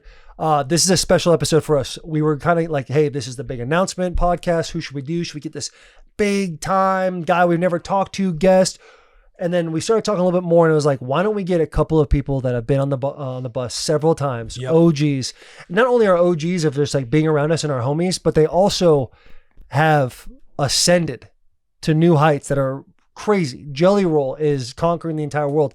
Ernest has he's written 11 singles and has 11 number ones and has a number one himself. Like very well known that Ernest is possibly going to be the greatest songwriter in Nashville history. Like right now, he's the greatest songwriter in Nashville. Everybody you talk wants to any to work with artist, him. it's Ernest. You want to get Ernest in a room with you. He's that type of cat. And you guys see Jelly Roll everywhere.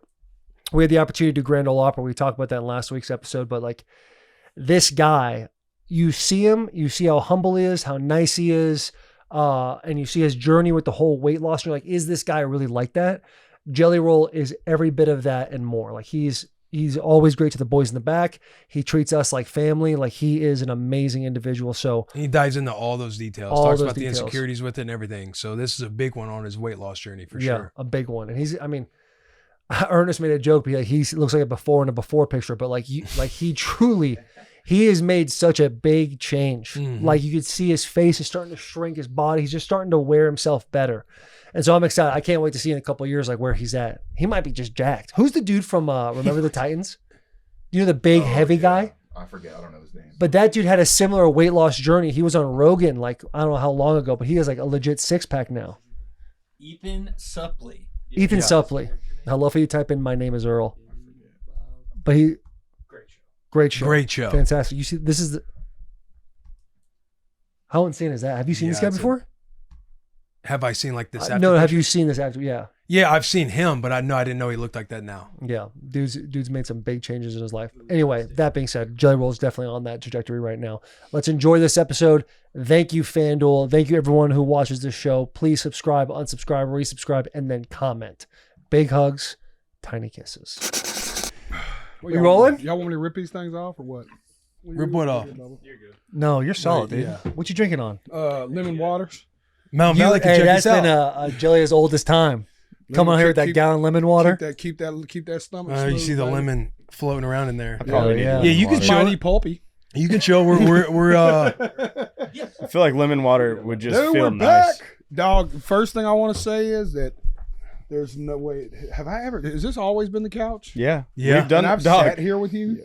Hey. You were tortured. This is different. Damn, I bud. weighed God, I did weighed this 40 to more you. pounds than I do now too last time. It was dude. We had to have been like this. I think we were just like that. I think I miss you. By the way, feel free to get closer to me. It's like, there's room. Hey, we got room for Jesus. Yeah. Jesus would have to be anorexic, but we have room for Jesus. Room nonetheless. Listen, that my wife used to say that all the time. When we lay in bed late at night, we first got together. She'd go, look, we cuddle till we go to sleep, but after that, we need to leave some room for the Holy Spirit.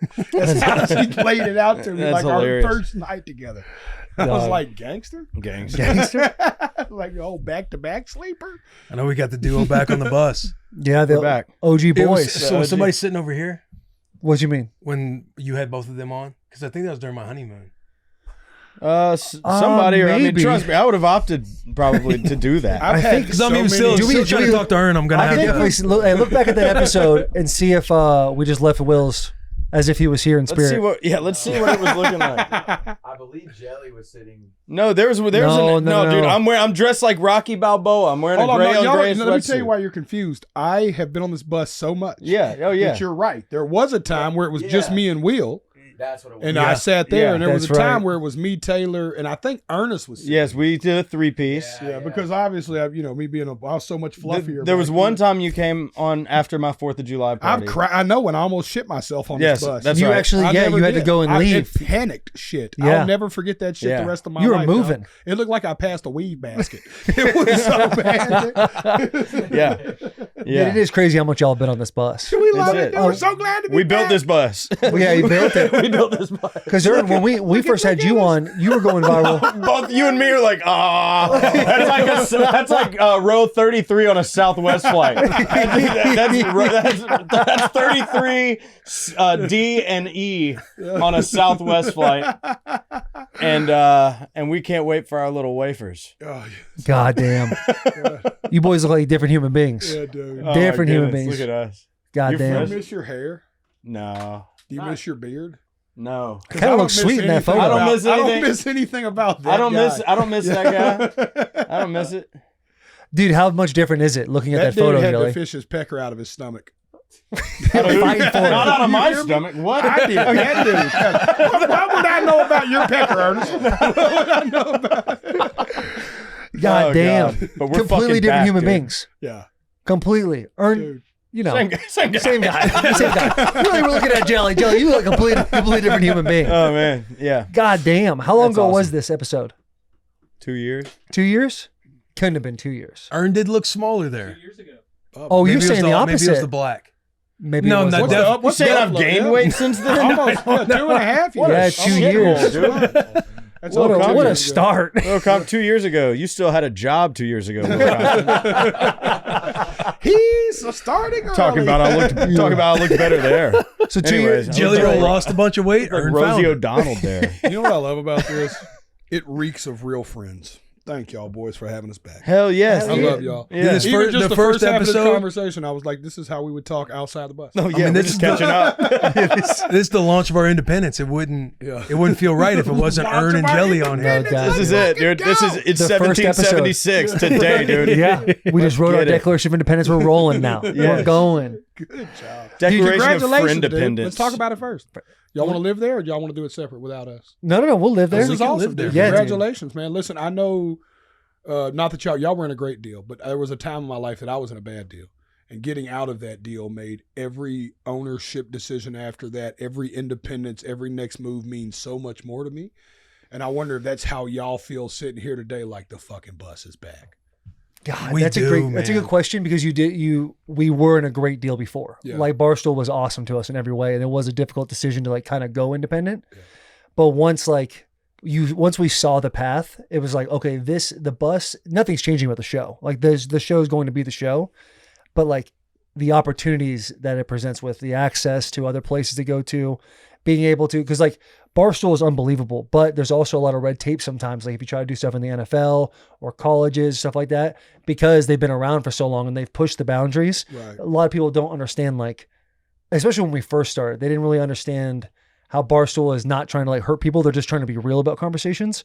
And then as like towards the end of our deal, people were really starting to be like, okay, Barstool, people are trending more towards the Barstool world. Yeah. But this is going to be awesome to like find new people to like kind of be a part of this thing, go and see like different events that we've never gone to before, have that type of access. Also acting as a complete independent. Yeah. Like that's, you know, like that's a cool thing. Yeah. You know what I mean? Like me and Ernest were just talking about it to throw Ernest under the bus, is that Ernest is producing his next record. And in my eyes, I knew Ernest was a producer 3 years ago when I got him to produce Son of a Sinner 4 years ago. Ernest didn't quite know it yet. No, you know what I'm saying? Hey, I'm 1 for 1. So we're having the coolest moment ever right now where Ernest is like, you know what? I've decided to produce my own records. I was like, fucking, I screamed that 4 years ago. But it's so cool now. Ernest's sessions are different. Like, he's not locked into a writer's room now. When he texts me at night, he's like, yo, I'm at the studio. He's at the studio now. He's producing records. Yeah. No shit. It's pretty fun. I mean, it's going to be with other producers. I'm going to co-produce and bring other people in. But, like, Joey is so busy and they're launching the rock stuff. They're going all in on rock. And because of him, like, I feel confidence in being empowered to just state my own opinion in a studio. I'm by no means a mix engineer or even an engineer at all. I'm not the guy at the computer. I hear the music. I want to pull the band together and sing the parts and stuff like that. That's what I'll bring to the table as a producer. And you're producing your next album right now. I'm about to start. Yeah, we got the Cadillac Sessions coming out, which is with all my guys. I started a record label. Let's fucking go. Yeah. Thank you. Celebrations all around. Celebrations all around. Independence, baby. DeVille Records. So I've got Chandler Walters, Reese Rutherford, and Cody Loden, and we went and cut like 16 songs. Each of the guys got 2 original songs and did a cover. I did like 3 or 4 originals, did a cover. I got a Snoop Dogg feature on there. We got Miranda Lambert, Jake Worthington. There might be one other last minute that comes through. But yeah, we're going to launch it all together. I'm going to put these guys on as best I can, and then they got to go out and make it happen for themselves. Now, did you have kind of these plans in place before your independence kind of set off? Just talking from our experience, it's like, yeah, the FanDuel deal got us away from Barstool, but you're sitting there, it's like once those conversations started to take place and you realize like, oh, we can collaborate and kind of work with whoever, and the phone's kind of blowing up and we can kind of pick our brands. When you like said FanDuel out loud just now, part of me was like, oh, we got to cut that. I know. I feel kind of nervous. It feels weird to even say FanDuel and the cat's out the bag with everything else. But did you have like, were some of these plans in place, or you're like, all right, I'm going independent. I do believe in myself. But I'm not independent. I'm still in partnership. My label, it's still Big Loud Records. And then my joint venture with Big Loud is the DeVille Records. So as an artist, I'm still signed to Big Loud Records, and I'm just going to take on some of the responsibility of presenting my album to the label. Like have some of your own creative direction? Yeah, and they've always given me creative direction, but I think this is going to be without Joey Moy, which is scary because he's the best. He is the best. He's the best. And what is Joey's? He's a producer. Okay. and literally on Billboard Hot 100, he's been #1 for almost, I feel like, years. Yeah, really. From starting Nickelback to Florida Georgia Line at their peak, Morgan Wallen. You know what he's done? Why I respect Joey Moy, and I think he's the best, one of the best to ever do it in any genre ever. Is that he's proved all timer. Yeah. Is that he's proven he can do it over and over again, and he creates sounds around times and artists. Mm-hmm. Like, think about how different Nickelback sounded when we first heard Nickelback. Think about how different Florida Georgia Line heard when we first heard Florida Georgia Line. Think about how different Morgan Wallen sounded when we really got into the Dangerous record. You know what I mean? Like, we've watched this dude make the biggest artist on earth Hardy. 3 or 4 times over. Hardy's rock sound, that's Hardy's spirit, it's Hardy's songwriting, know where he wants to go. But that's a guy that can create a Stone Cold country record, but also knew enough about a Nickelback record to be like, yeah, we can put out a metal record. You know what I mean? This dude is like, that is what, to me, that's like the range. When you have that kind of range, like, fuck you, man. That dude's fucking He's the best. GOAT. So this guy's staying with the times and also finding the new times. Always. So when you look creating back, the new times. when we look back at the He ain't 20s finding them, and the he's 10s, creating we'll look back and be like, yo, that was Joey essentially. And that's what he's doing. 100%. Look for the next wave, and it's going to be rock and roll, and Joey Moy's going to be right behind Yeah, it. for Really? sure. Joey, I call me. promise. You know I got a rock and roll voice, dog. I know Don't leave me hanging, I know it, motherfucker. but watch, I'm calling it. Rock and roll's next in the big. Do I have a suite. camera? Oh, you got 3. Yeah. Oh, damn. What's up, I never bro? saw you. Never did. I've been looking at this guy, This and is nobody's big. looking back. That's why you said, yeah, they're everywhere. I've been talking to this. I've been talking to the I was fucking. like, Ernest, there's one camera pointing at us. What are you talking about? Ernest is looking everywhere. making direct. I'm breaking the fifth wall. I didn't even know it was there.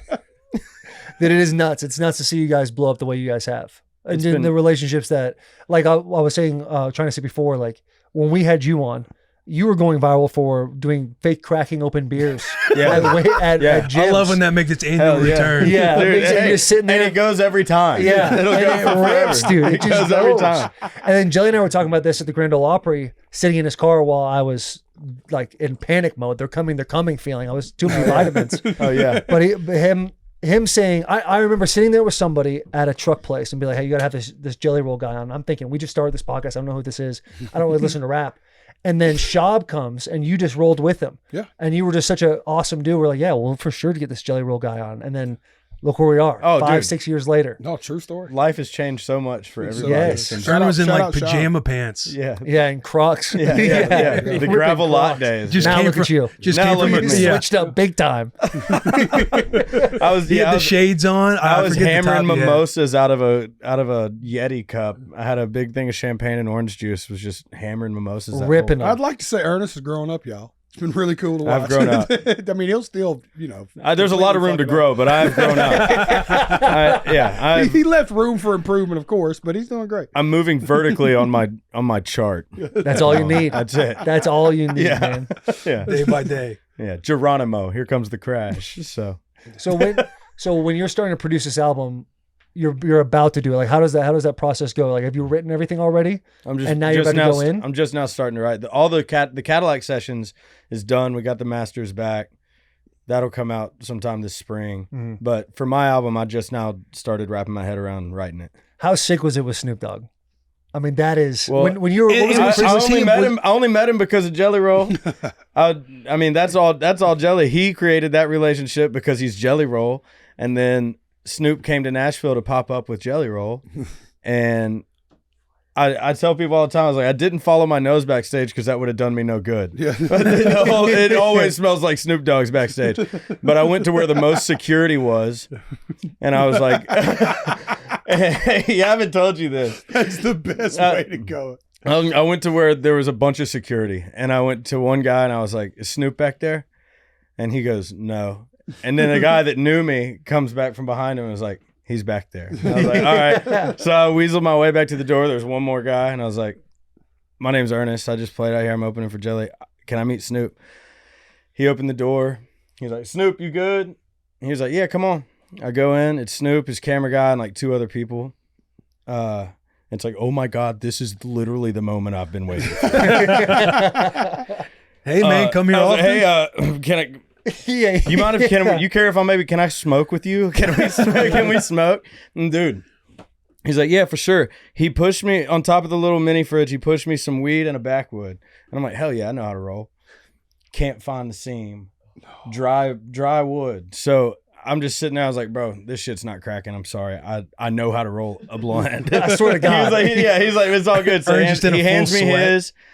We smoke, and I was like, can I show you a song I just wrote? I wasn't even pitching him a song. Snoop had a blunt lit. Think about how Snoop this is. And Ernest said, can we smoke together? And he just gives him a bag. Yeah, and a roll your blunt. own. It was like, yeah, get out. Yeah.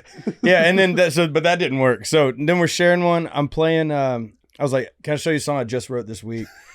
And he was like, yeah. And so That's what you got to love about Ernest. He's halfway through a blunt with a stranger. Yeah. He's like, hey, pop off that Bluetooth right quick. it wasn't even Bluetooth. I was like, put this to your ear. Hold my phone. No. Why did I let him back here? Immediately put Snoop in. Whoop, whoop. You're going to demo jail. And the video you see on Instagram is him listening to it, and we're catching a vibe, smoking.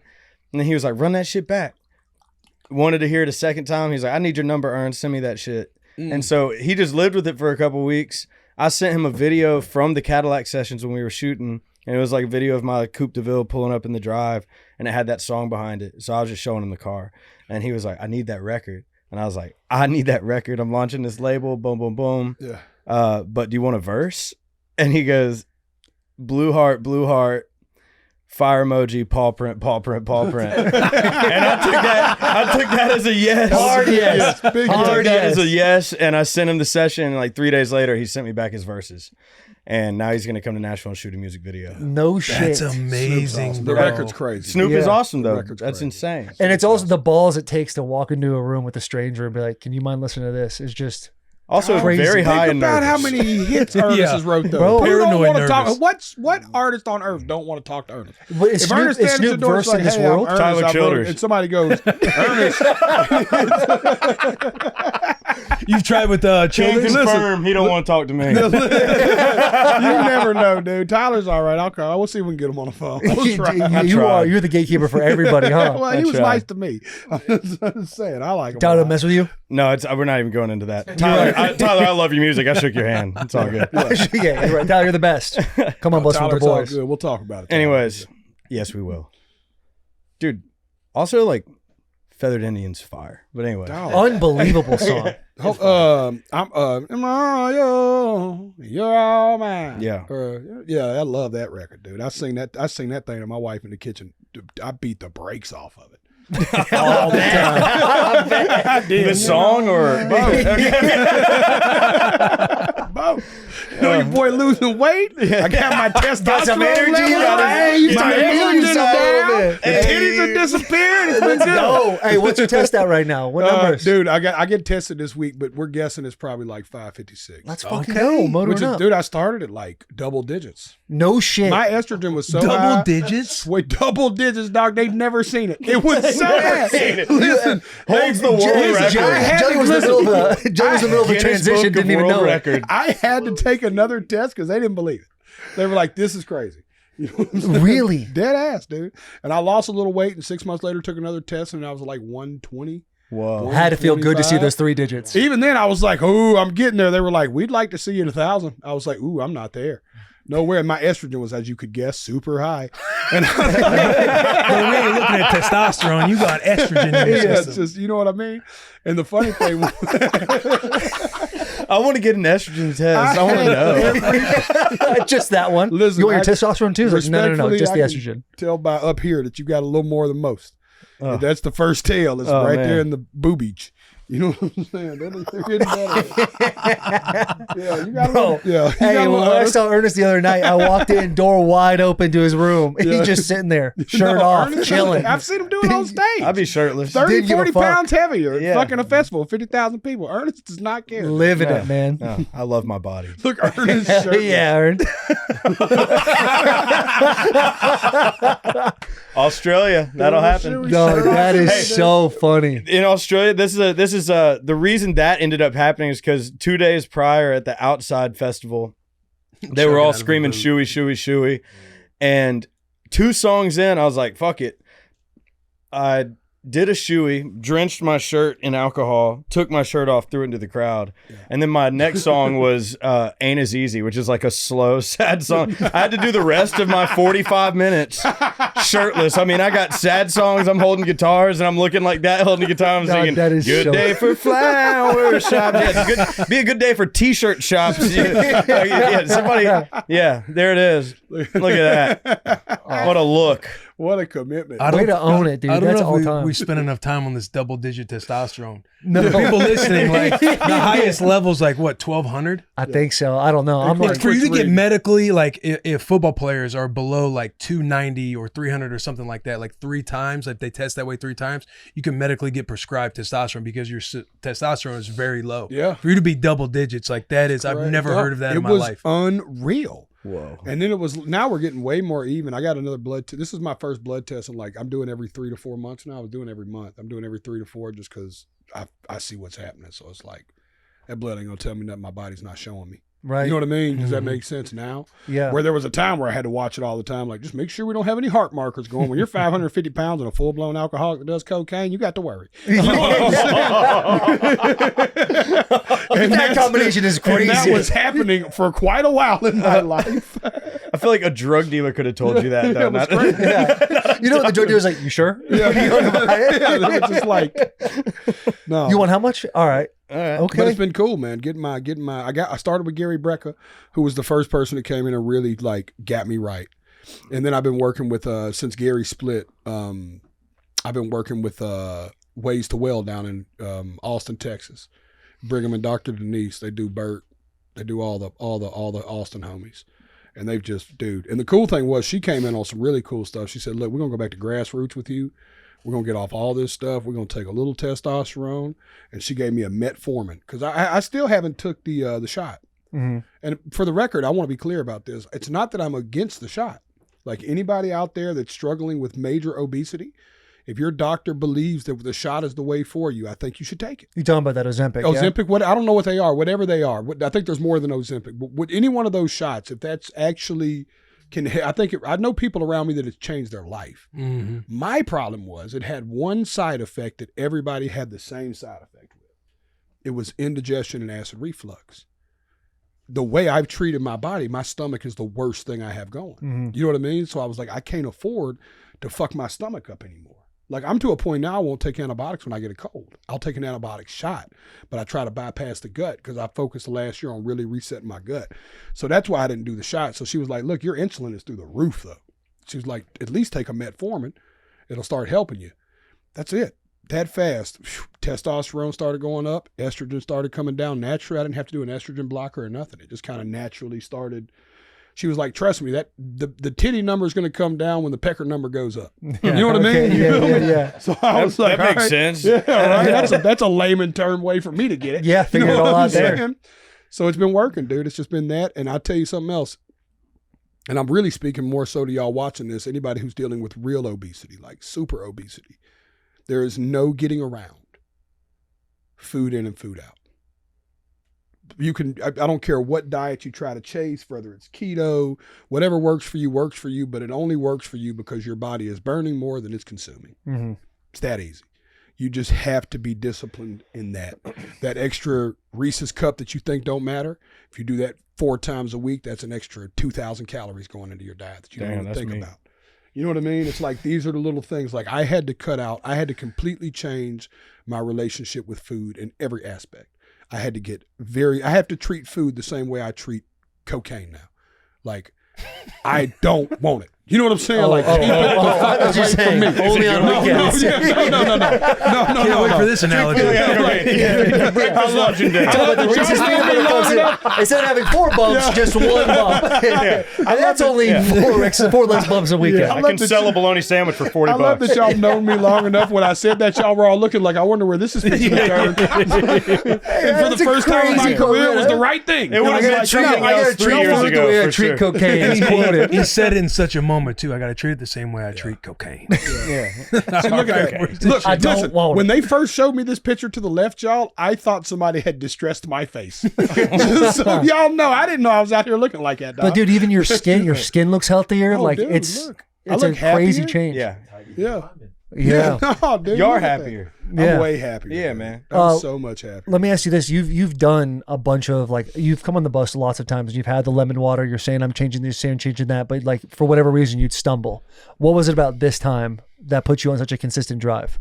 Man, it's funny. At the very beginning of this journey, I got on the bus last year about this time talking about this, and I'd love to go. I can't wait to go back and watch some of that to see where my head was at the beginning of it. Because a year later, I can tell you that what it really came down to was 2 things. One, I knew I was going into my 40s. And I knew that nobody at 550 pounds lived to be 50. I've seen very few 600-pound men at 50 years old. Like, that was that obvious. And I was like, oh, this is crazy. Like, that means I wouldn't see my son graduate high school. Like, I started looking like that. That started getting, like, mortality, more than I care to admit, had something to do with it. Like, genuine, like, dude, I'm going to die. You know what I mean? I could feel it too, though. Like, I was so fat, I couldn't sleep comfortably on any bed, any situation. I never had energy. I just, dude, I mean, you know, I was getting flat disgusted with myself, like every facet of myself. And I'm already fight with these demons anyway. So you start adding you know what else happened? Man, this is probably too honest, but I always thought that when I got to the success that I'd all the mental problems I had, all the addictions I had would just disappear. Like, I made it. I'm out of the neighborhood.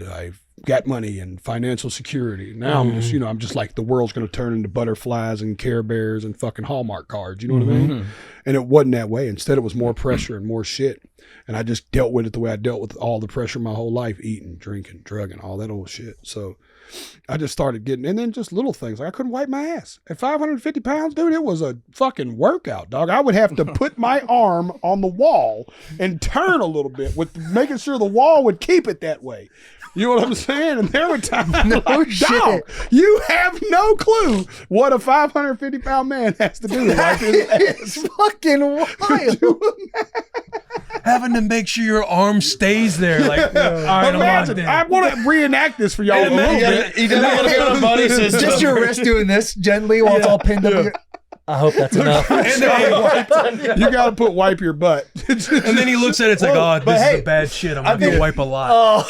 Did we not early on? See, like, look at this. Look at this. This big dude down here, middle page, that Peter dude Griffin? right there, Oh. he's not wiping his ass, y'all. For sure. That dude's 657 He's just pounds. sitting on it. For sure. He's just fast. About once a week, somebody comes and cleans him. Yeah. Yeah, for sure. Yeah, car wash. The bidet was a game changer. Yeah, it's crazy. The bidet helped me so much. So We much. love a bidet. Yeah, but a Love a bidet is bidet. also a guessing game. If you not put some tissue, I you guess I'll do this. If it ain't the same bidet all put I the guess I'll spits be on there. You're like, sitting here I for a hope it's while. getting clean. I know, But like then you gotta you go in and still check it out. you Yeah, still I wipe guess to make you gotta sure. get one wipe and you're in. like, okay, I got a little bit more work. to Yeah. do. I'll say this. Let me get up on the wall. No, you got to put the shoulder there. So it complete. I'll show you, dude. It was insane. I had to do it for so long. I went to do it the other day out of habit. I was like, I don't have to do that no more. awesome. I can just fucking wipe. You know what I'm saying? It's crazy. Hell yes. Dude, that is so awesome. Oh, And eating clean too, you probably get to experience some ghost shits where you don't have to wipe very much. yeah. You hit a couple wipes, you're like, oh where shit, you I'm wipe good to twice go. and you're like, is something wrong? Yeah. No, they're awesome, dude. Get them big old fibery looking Ghost logs. Wipes is I'm a living great it, dude. band name too. I'm living it. Fiery logs, dude. Just sit down there, just peeking I will just out say of the this. water for you. There's a quote in the that I heard the first time I went to Alcoholics Anonymous that says something along this line is that people only change when the pain to remain the same is greater than the pain it takes to change. And I hit that moment in my life. That's the truth, where I was like, I have everything I want and can't enjoy it at all because I've allowed this addiction food thing kill me. And immediately it was like just snap. And also having a no compromise mindset. Like I have not ate something with bread in a year. Like this, in fact, I'll give some super obese people just one real tip right now that'll change your whole life today is if it's baked, fuck it. Anything that has to be baked, don't fuck with it. It's that easy, unless it's chicken. I was You going know to what I mean? say, that was on my head too. But anything that it Yeah. takes, anything that takes Flour. anything that involves bacon, like that fast, you cut so much stuff. Like Yeah. everything that's really tearing your stomach up and carrying that way, the unnecessary calories that are just sitting on you. I just got rid of that. It's kind of that easy, and it's a non-negotiable for me, Taylor. Yeah. Like last year, non-negotiable. Last year, correct me if I'm wrong too, but you were also talking about potentially having a kid as your health journey kind of started, and something that kind of got Bunnie- you in check and staying true to it. Yeah, we announced that on this podcast, me and Bunnie's journey into having a baby, and we're still right in the middle of it. And feeling bad. Talked to my that was the call I had this morning was with a doctor about that. So it's getting good. Getting That's close. awesome. I can't wait to have something more to say because it's such a stressful journey, as y'all know. Yeah. You know what I'm saying? You've been through something similar, so it's like when you get finally, you don't want to get too excited, but anytime you get a little good news, you're like, oh, we're trending right. But I know that, like I told Bunnie, she worries that time's against us, but the way my health is right now, time's only for us. Like for the first time in my life, time's not. I spent my whole life, time was against me. Like time's for me right now. That's you know awesome. what I mean? I'm buying time for the first time ever. Like, Dude, you were I'm- talking about like death, like getting 50 and guys being obese and being over 500 pounds and now living in their 50s. Like, I'm sure maybe you guys felt the same way, but there'd be times where I'd like think about our relationship. Like, yeah, I love the hell out of Jelly. Like, I hope he's around to enjoy like more moments with him. Cause you do think about like, yeah, this dude is massive. Like he could show up. Like you would never be surprised if something popped up the next day on the internet or a headline, like Jelly Roll passed Yeah, away. it wasn't the weight thing too. It was like your habits. Yeah, and for so sure. like we would sit there and be like, yo, obviously love the guy. No, I was but you pouring never know. gasoline on a flame. That dude right there to the left, I keep looking at him. I thought that face was distressed. Mhm. You got to realize that I didn't see that. Like that's something else I want to talk to my big people about is that you don't when you get so in it, you know it because you feel it when you're fucking can't wipe your butt, but you don't see it that way. You know what I mean? Like when you start seeing it, now you look back at it, it's like drug addicts, Bubba. Like anytime I've been around a drug addict that was really in that stuff, I wanted to be like, if completely sober you could see you right this moment, just for 1 second, you would be so lost and disgusted with yourself, you would change. You would stop what you were doing right now and check into a rehab. Like, I know that because I know who you were before you looked like this. Mm-hmm. You don't know you're out here looking like this. You know what I'm saying? Mm-hmm, it's like, right. I didn't know I was out there looking like that. Mm-hmm. You know what I'm saying? I didn't have no clue. Yeah. And trying to have that conversation with somebody who's on drugs at that time. You couldn't listen. Dude, it's the best feeling. And that's the best. I don't want to say it's the best feeling in the world, but it's a feeling. You're like, there's no issues right in this very moment, and there's shame in it too. So it's like as soon as dude, people I felt so bad. I used to watch my wife get berated online, where people would be like, "If you really loved him, you wouldn't let him be this fat." You know what I mean? And she's like, "Do y'all understand that my husband is a fucking poor street kid that's a little ornery?" You know what I'm saying? Yeah. Like he's already a little fucking anti-establishment anyways, and he's already in his shame and his guilt. Like it's hard to talk to people about what they're the most ashamed of. Mm. And that's why starting the Losers Run Club was important to me. You know what I mean? Like participating in these 5Ks, and like it was important to me to lose the weight in front of everybody. Man, I don't want to make this whole podcast about my weight, but it's the coolest thing happening in my life. Mm.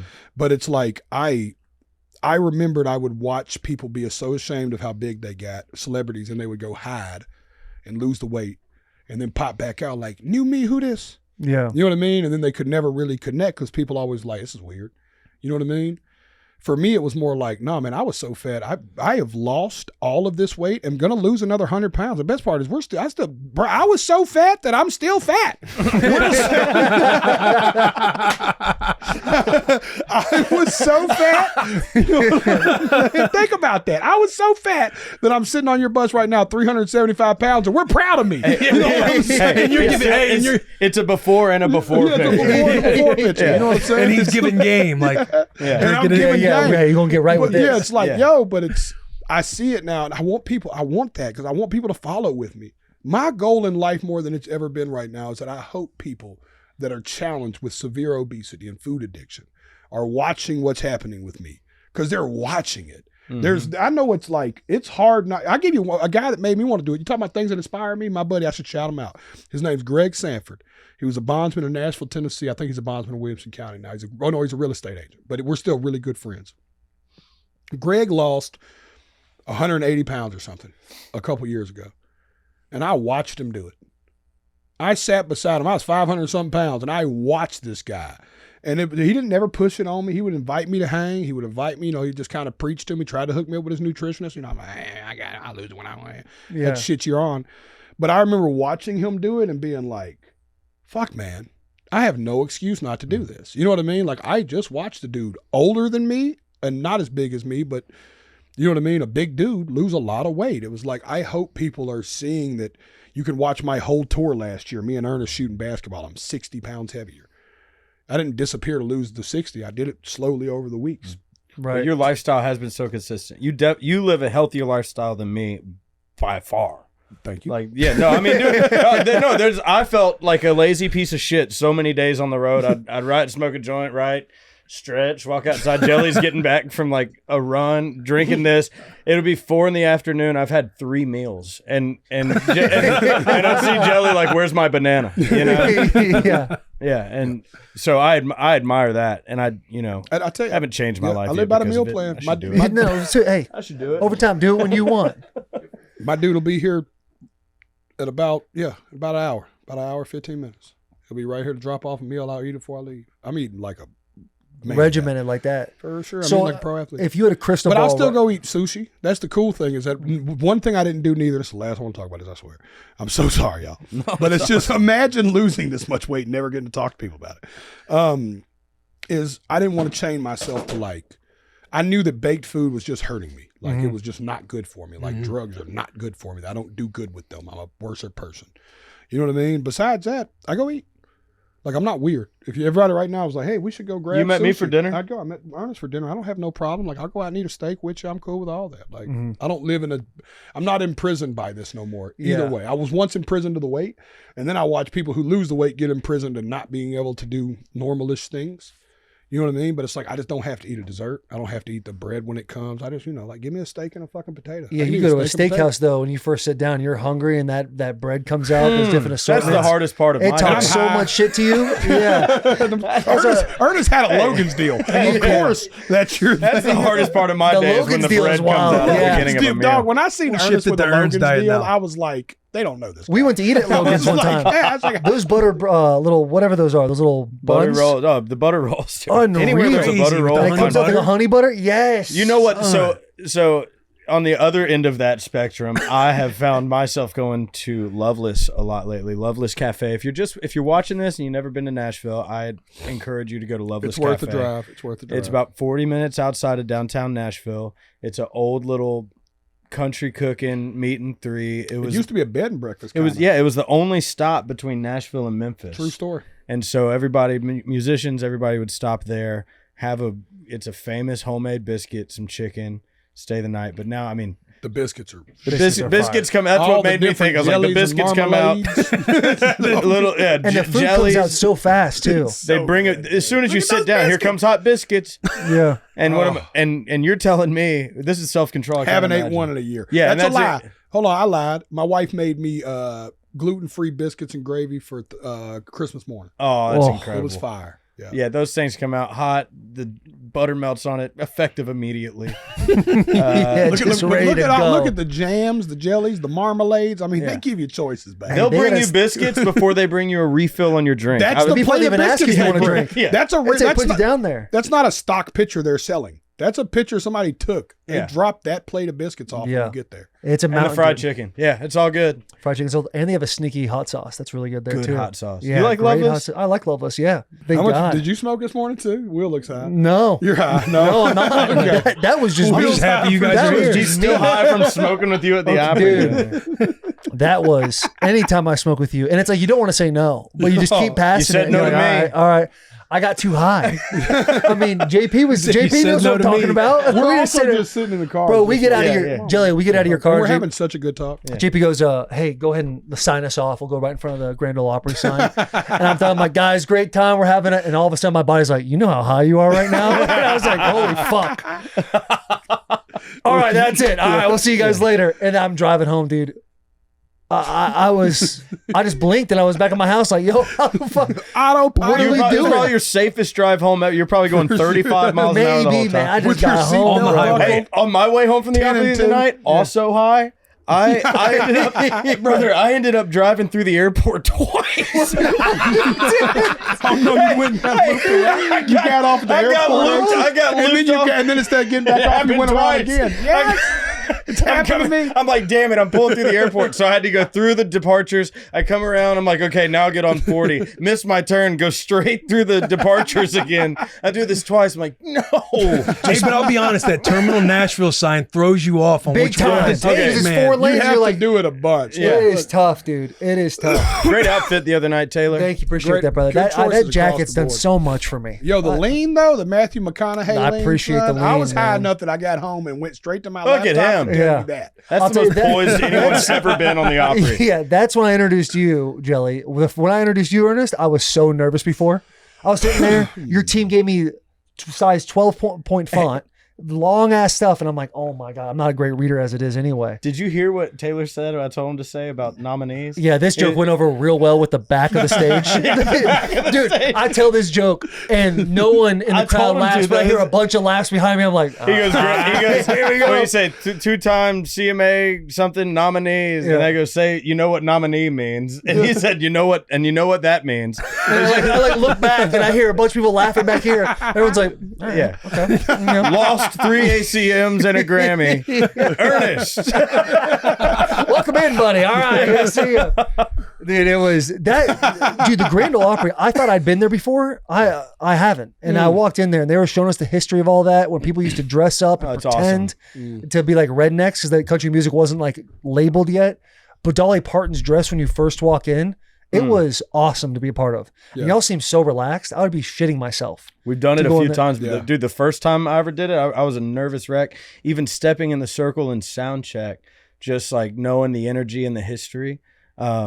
I still get nervous, especially when I get nervous every show, but Yeah. that one's still double down. Yeah, but the stage Taylor was presence- saying that they We're got, comfortable the original backstage now wood. because we've been there enough. It feels this Yeah. is the original wood from the Ryman. Yeah. That was the Yeah. original Grand Ole Opry where it first started at, and they brought that wood. It's the most famous piece of wood in the world besides maybe Trigger the guitar. Yeah, Noah's You know Ark. what I mean? As far as right? Tommy Lee. Yeah. Yeah, I don't think we have any of the Ark left though. Ark's gone.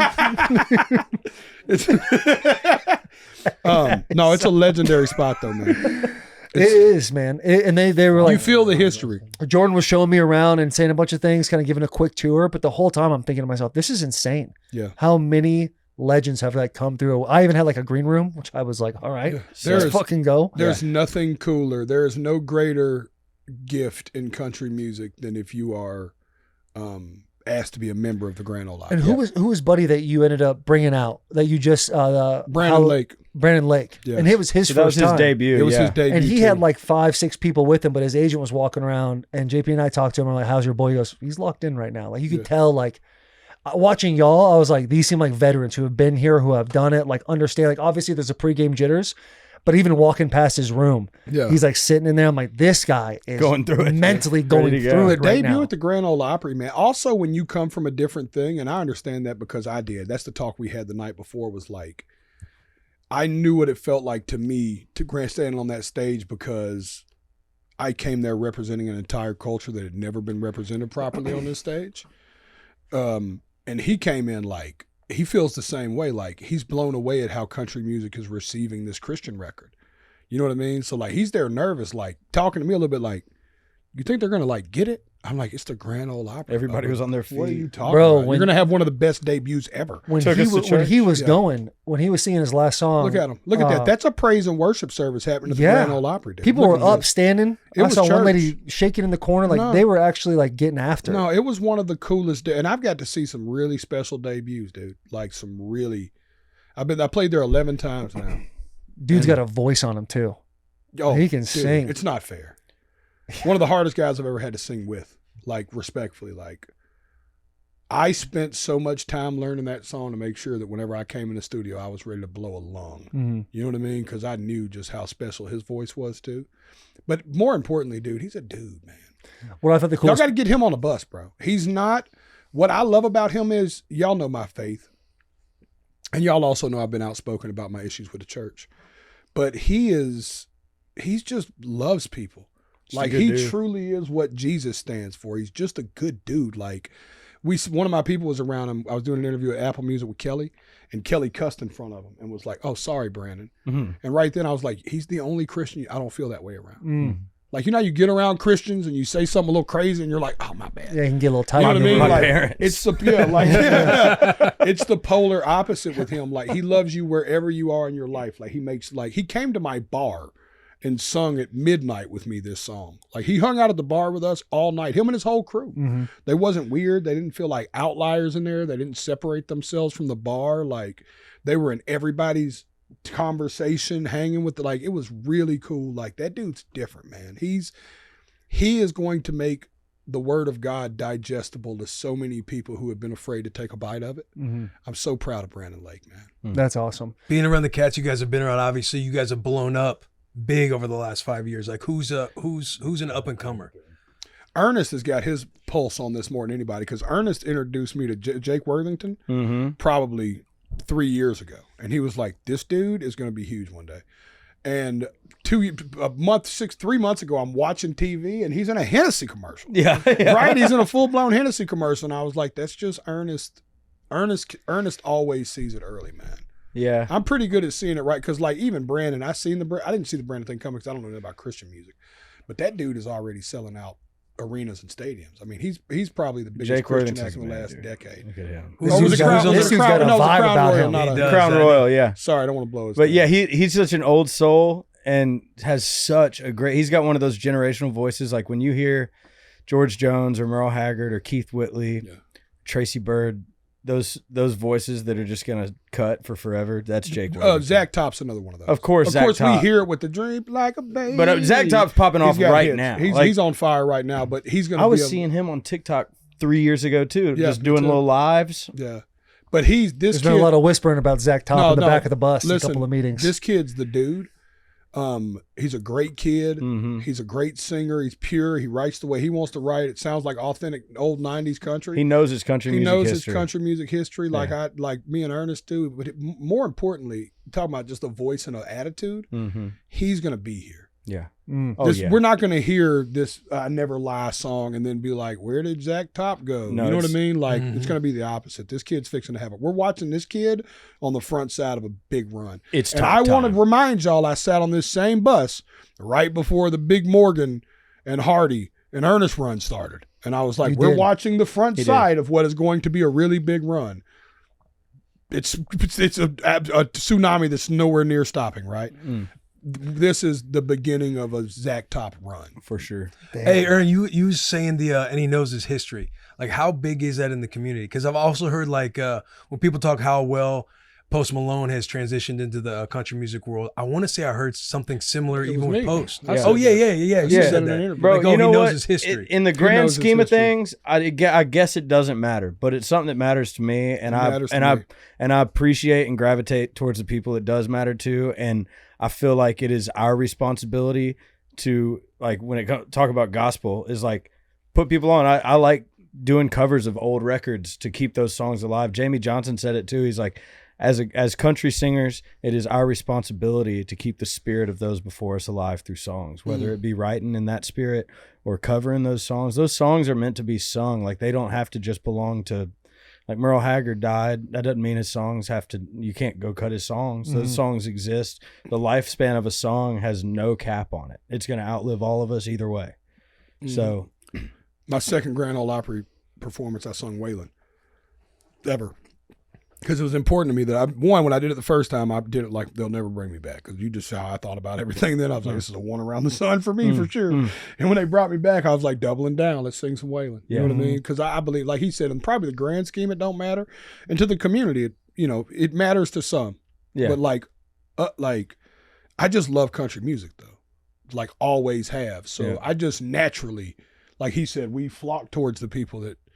Because, like, dog, you've been out with me. I turn every bar into a honky tonk. As soon as I get into a bar, hook me up. We're hook up my phone or show me where the touch tunes is. And I'm finna put $100 in this thing and run the gauntlet on y'all for the next 2 hours. It's gonna be a honky tonk, you know. And the first thing I noticed about Post was he's the same guy. Yeah. Like, we now find each other after, like, Saturday Night Live when he did the Post Nirvana thing.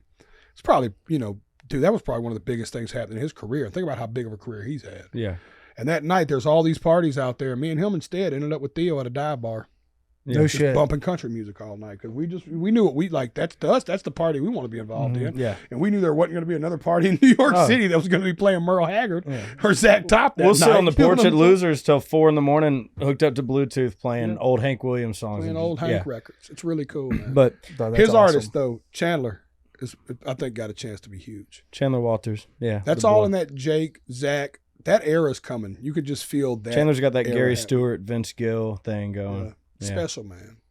I don't know who those two people are, but I'm with y'all. See, but it's my job to go look them up. Yeah. It's your job to tell me. Can I say something cool about the Opry again? Yes, we love the Opry. When I was 10 years old, I went to the Grand Ole Opry for the first time backstage.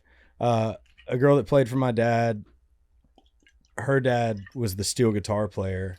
My dad was a basketball coach in high school. Her dad was a steel guitar player in the Opry band. And so he knew that I was like getting into bluegrass and I had a banjo and was into music and stuff, 3rd grade. And he was like, you want to come to the Opry? So he took me to the Opry. We went through that, the tent walkway, signed in, catering back there. I sat around while they did sound checks. I stood side stage. And then in between set changes, like in the intermission, he took me out to stand in the circle as a 10-year-old. And I got to look out and I was like, I want to be here one day and do this. And it was always a lifelong, like, more than anything else, any award, anything else, like, I want to be a member of the Grand Ole Opry. My mom and grandparents, like, that's one everybody can wrap your head around, to me, that's like you made it if you're a member of the Grand Ole Opry. Yeah. And like, it just, it means the world. Standing in that circle, the next time I stood in that circle at my Grand Ole Opry debut was almost 20 years probably to the date, because it was in January, which would have been basketball season. But I was 30 years old, and it was like, wow, the full circle. The Opry just is special to me. Yeah, that circle's intimidating. It don't get man. But it's cool. Like, you brought back the Opry back up. The coolest part to me that night was watching both of you on stage together. Seeing after all, it was awesome. For sure. To see you two standing up there doing your thing. Like, it was like, I just kind of sat back from the side being like, yo, my boys are kind of just, they said they were going to do something and they went and fucking did it. That was our first time sharing the Opry stage together. First time sharing we stood in the circle together. Yeah, first time. Let's go. It was cool too when you were singing and then you stepped out of the circle and like invited her. That was. It just seemed well polished. It seemed like we met it was awesome. in the circle because that was just some nerdy shit. Yeah. Between us, I forgot people were there. That was that was for us. Like they're really just in that one little space the whole time. For you guys, there's it was room like for them to not be there. It's a big stage. They can do whatever they want. I should have moved the mic stand even to get a better picture of it, but I was just so like the thought of me and one of my best friends standing in this circle together, and I got to do that with Struggle when he debuted. He didn't, but we didn't get to sing together. Yeah, you know what I mean. So it was like really, really, really cool. Get to sing a song we wrote together from Nashville. That was my first number one. First number one. It's the song that got me invited to the Grand Ole Opry. You know what I mean? Like, it's really cool, man. There's a bunch of different layers. You like obviously like you went by Snow at one point. Back in high school. You've jumped into like you've done like the emo music as well. Like I've done all kinds of music, but the one consistent thing, songwriting. Yeah, always. No matter whether it be rapping, making an emo song for fun, country music, I'm writing songs, and I've always explored different avenues. Somewhat early on, it was out of rebellion. I didn't want to do country because it's like everybody's country. I'm from Nashville. I've always loved rap. I've always gravitated towards rap, wordplay, beats, the energy, like the confidence in rappers, and like I've been able to take my ability to freestyle into the writing room. So like even if it's just picking up a guitar, I'm freestyling a song. Yeah. It's just got melody and stuff in it. Yeah. So that. And then Jelly, you were a rapper. Yeah. And then at one point when you started to transition into the country music, you sat here and was like, hey, don't get it twisted. I'm still a rapper. Yeah. But it seems like you've really like both of you have found your lane in like the country rock era. Did you see it going this way? Or was it just like once you saw the path, was it like, oh, that's clear? Mine's a little different than Ernest because I didn't know I could sing. So I was just doing what I thought my voice would allow for the longest. You know what I mean? But my love for hip hop extends way beyond rap, right? Like he says, like our love for hip hop is deeper than just, I love rap. Don't get me wrong, but man, I love their fashion. I love the hip hop culture. I love, I just love everything about it, from graffiti to break dancing. Like I was just always fascinated with these kind of like these elements because they were all very rebellious. Like even early hip hop, like the idea of like Biggie standing outside of his project building with a microphone and a DJ scratching a sampled beat for him to rap over. Like it just always felt so outlaw to me. You know what I mean? But I always felt the exact same way about 1970s country music. Yeah. You know what I'm saying? Different furniture, but it's all I always use hardship Ernest's same thing is that we've always been in the same house. It's just been different furniture. Yeah. I've used that from him so many times. But it's like so. Yeah, to me, I was just doing what the voice allowed for the longest time, frankly. You know what I mean? I didn't think even when I was singing on songs, I didn't think I was singing on songs. I thought it was more like, I didn't know the difference between a harmony or a melody.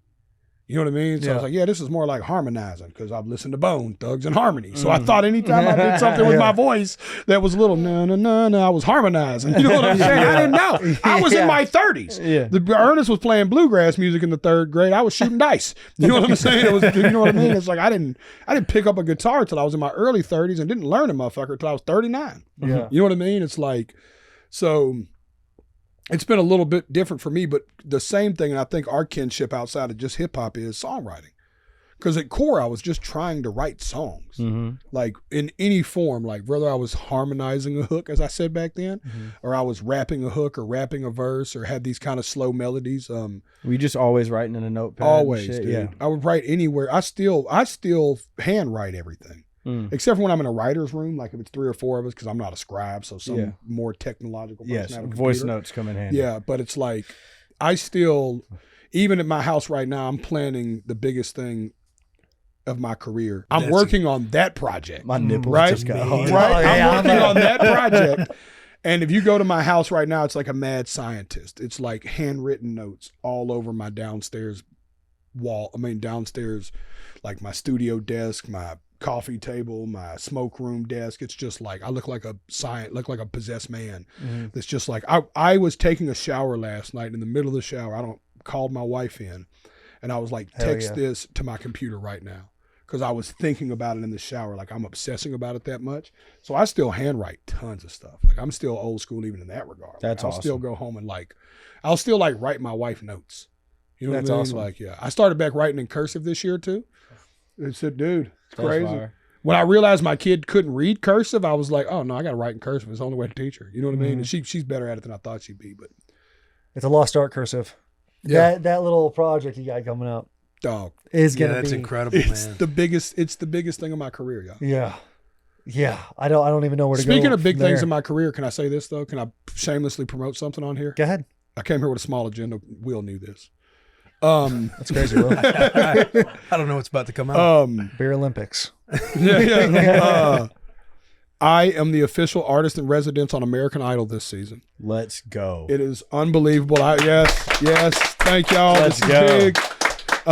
I got this gig the coolest way you can get it too. I hope they're not mad at me for telling the true story, but they invited me. They do mentors every year in Hawaii, and 2 different artists mentor a different group, and you mentor 12 kids. And I had been a fan of the show, so I was always tuned in and sung at a couple of the finales, and I was there for the E.M. Tongi season. And so that's how I got the mentorship job, was just being a fan. And then I did so good, they called and was like, I know this sounds crazy, but we want to create a position where you do that the whole season. That's wild. Yeah, dude. So I think, will you look it up so I don't blow this, Bubba? I think that's why I wanted to come right here at y'all's debut week too, was because this is my debut week.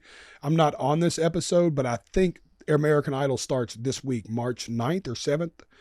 I'm spitballing here. Don't leave me lingering too long. I'm dying. But it's coming soon. Fucking, we're like, he don't even know when the fuck this thing's coming out. But I know the first 3 or 4 episodes I'm not in because they whittle it down to the top 48 or 50. And then I come in at the top 50 and start mentoring through the whole season. That's So awesome. I'm going to That's so mentor sick. from 50 to whoever wins this thing. How long were you out there shooting? I've already shot for like 5 or 6, 7 days now. We've been doing March 9th. Season premieres March 9th. ABC stream on Hulu. Dude, I am already biased because I'm so involved in this season already. There is so much fire on this season, dude. There is so much fire. There are so many just heart-wrenching stories.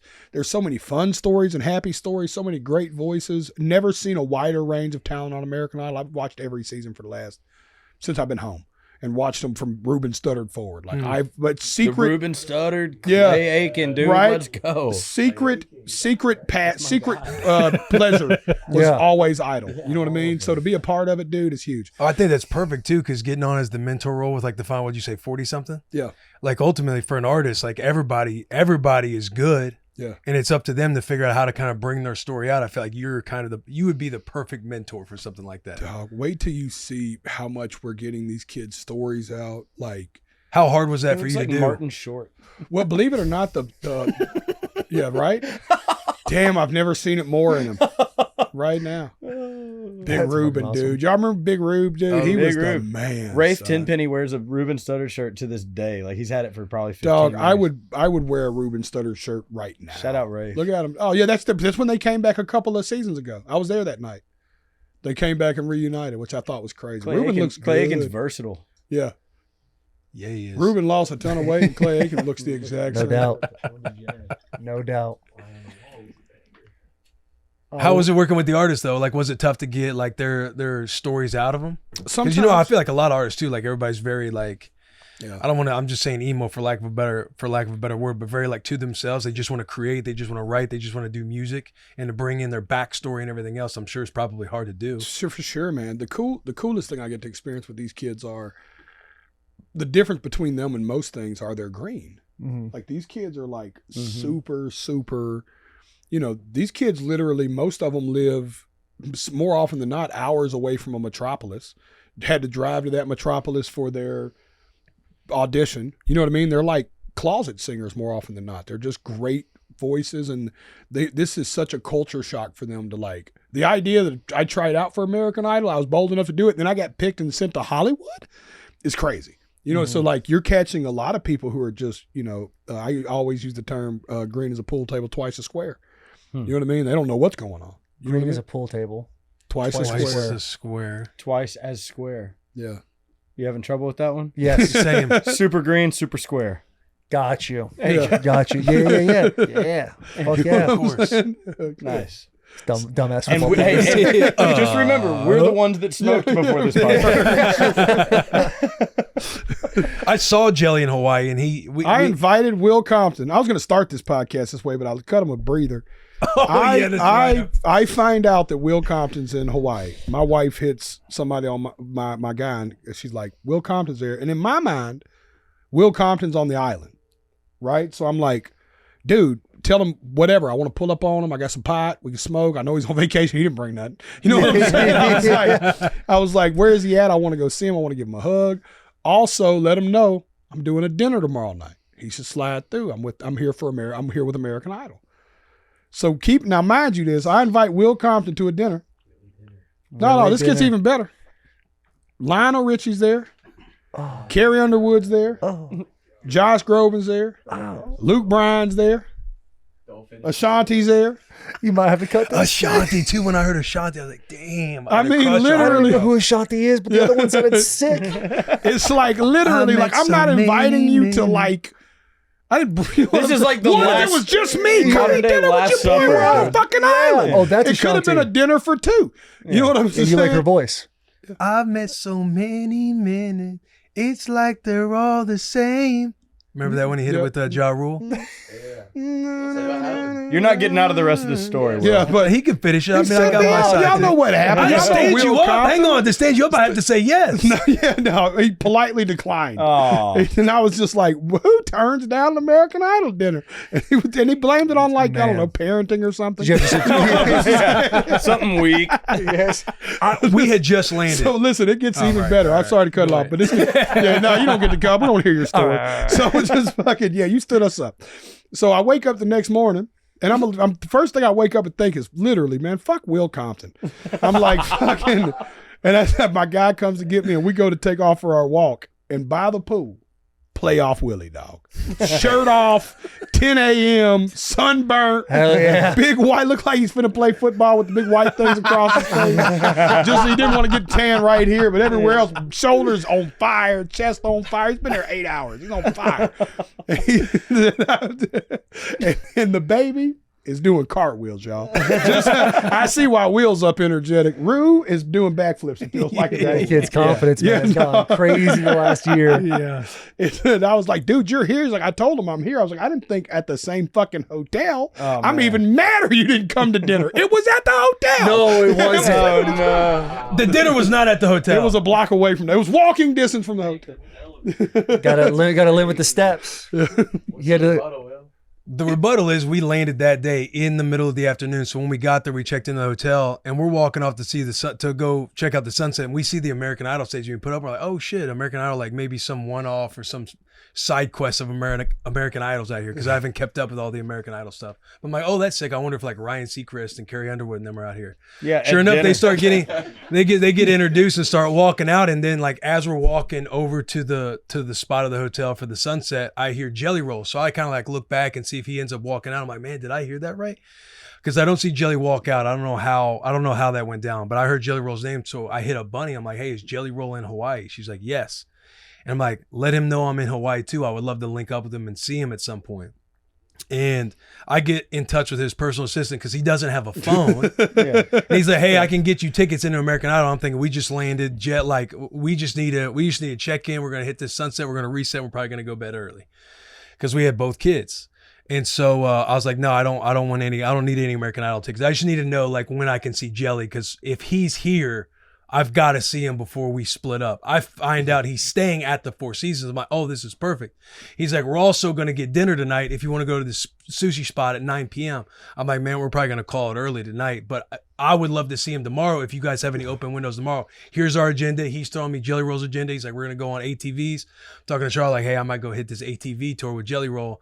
But that day goes by. I just say like, oh, we're probably going to head in early. Like, I didn't know all of these people were at this dinner. Because again, he's like 9 p.m. I'm like, man, we're wiped. We just got jet lag gotta be we just crazy. got done with the flight. Video games 2 nights ago. But we just got hit. But we just got in, dude. Right. Well, I mean, you'll know one day. You got the couple kiddos, and you're just like, all right, we just got to get set. And so the next day, I see him at the pool. I'm like, what up, Bubba? Yeah. And he turns around. He's about to go on a 3-mile run or a 2-mile run or True something. story.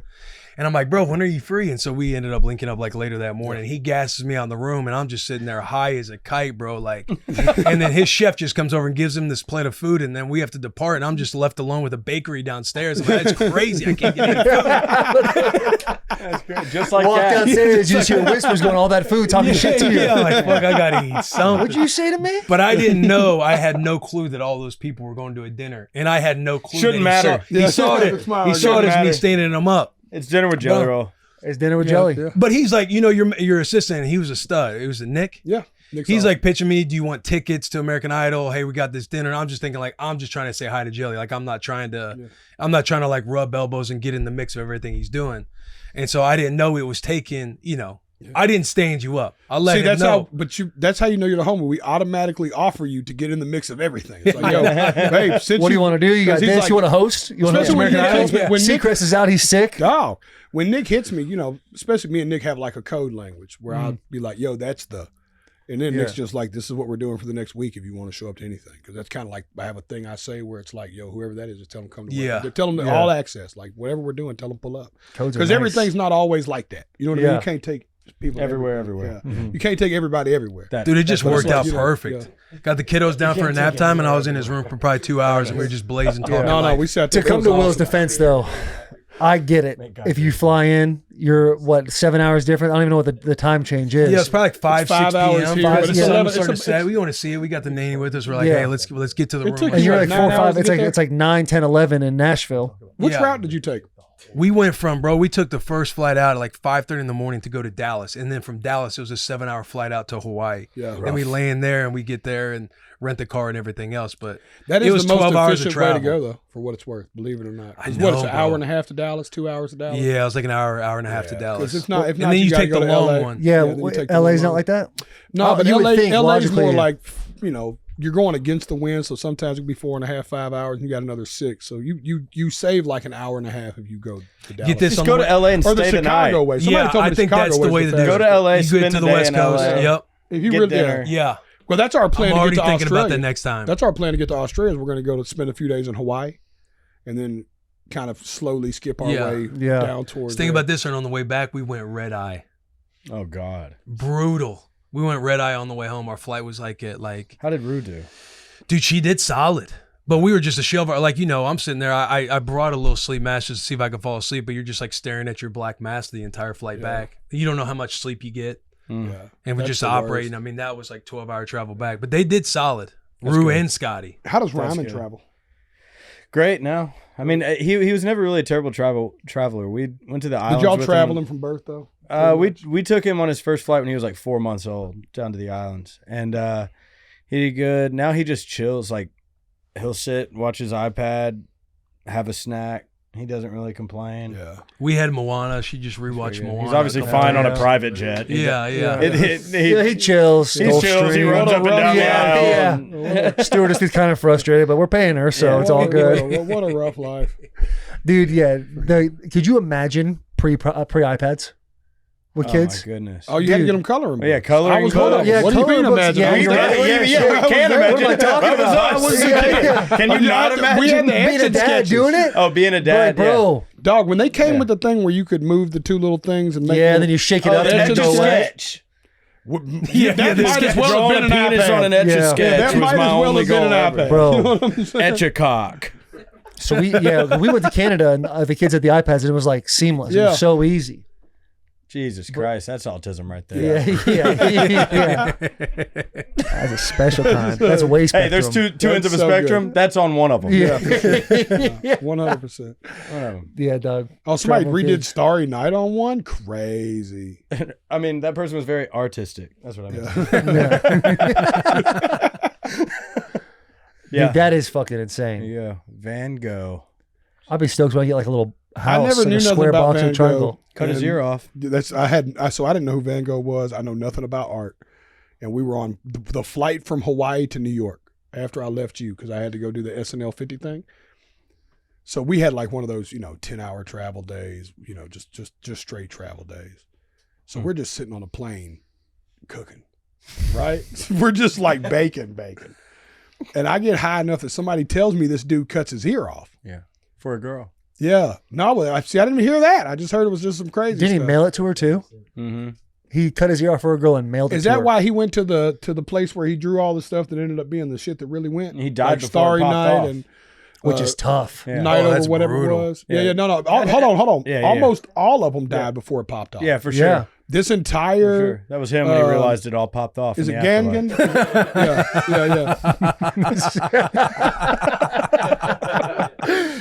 God, I love you, Ernest. Dude. Oh, You gotta be fucking kidding me. That's him. He can't believe it. Van Gogh. Lend me an ear. So, anyways, we got so high, and while we're on the way there, I'm getting so excited about this. We find out that the Starry Night painting was at the MoMA.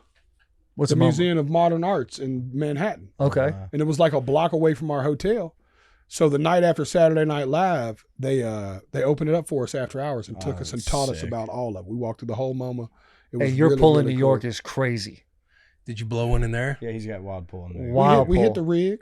We hit the rig. Hit the rig? Yeah, we hit the rig. Yeah, they had this like immersive little deal in New Orleans one time when I was there for Van Gogh, and you like put the little headset Oh, on and that's walk cool. through it. Yeah, it was pretty dope. But just Did you get high before that? No, I did not. I should have. Art's way cooler high. Art that's is what crazy. The thing is, there's so many times when I'm at cool places, and most of the time I am high, but when I'm not, I'm like, should have gotten high for this. Immediately. Not that I can't enjoy it without it, but it But it just enhanced. adds a little. Yeah. It's like turning it up just It's a like little bit. it's like you can run in grass without cleats on, but cleats definitely help, and Yeah. that's weed. So weeds. Weed is the cleats for My everyday cleats- life. Yeah, listen, my cleats never made me paranoid though. Listen, Sometimes I get too paranoid. Sober jelly would be like, so this dude painted something and cut his ear off about a girl. Stone jelly is like, you're telling me this dude is the most famous painter ever and he clipped his ear off for a chick? Yeah. I was like, I fucking got to see this. Yeah. You know what I'm saying? Like, as soon as I was stoned, I was like, tell me more. Yeah. And he had a rival. I think his name was Gagan. It's spelled different, but Genghis it's like, Khan. no, it was like Gaugin or something like that. Fighting. But he was like because his paintings are there and they, yeah, that's it, Paul. But it says how you pronounce it's different. But this dude had some really dark shit too. Penguin with it, He too. was another one that didn't pop too. He was more popular than Van Gogh, but it didn't pop until after he died too. For real. Dude, that's got to be the worst. Is just None putting of your them lived life to see into it. None of them lived to see it. Yeah. God. I think Oftentimes, Da Vinci and Michelangelo are the only two that like lived to be like the heroes that we know them to be. The other ones were just like considered fucking wild lunatics, and it just popped. yea, we may not live to see the shadow of the tree with seeds in which we plant today. Chat GPT. That's just chat ERN, brother. That came from the heart. Yeah, we seen some Picassos too. Yeah, that shit's wild, man. Dude, have you ever been to Sonic Hey, Ranch? Picasso, his whole shit was outlawed, by the way. What's Sonic Ranch? Sonic Ranch it's in El Paso, Texas. Yeah, that's where I've been once, but ain't that where Bro, Co cut that's where El Co- Paso? So I went out there with Co, and me and Cheese did for like 3 days. That place is an insane haunted vibe. On the old record or the one he's working on now? On the old record. Okay. And all the place is rooms are dope. insane, but the guy that owns the property grew up on that property. His parents were murdered on that property, probably by cartel. That's right on the border. There's all kinds of shit going on there.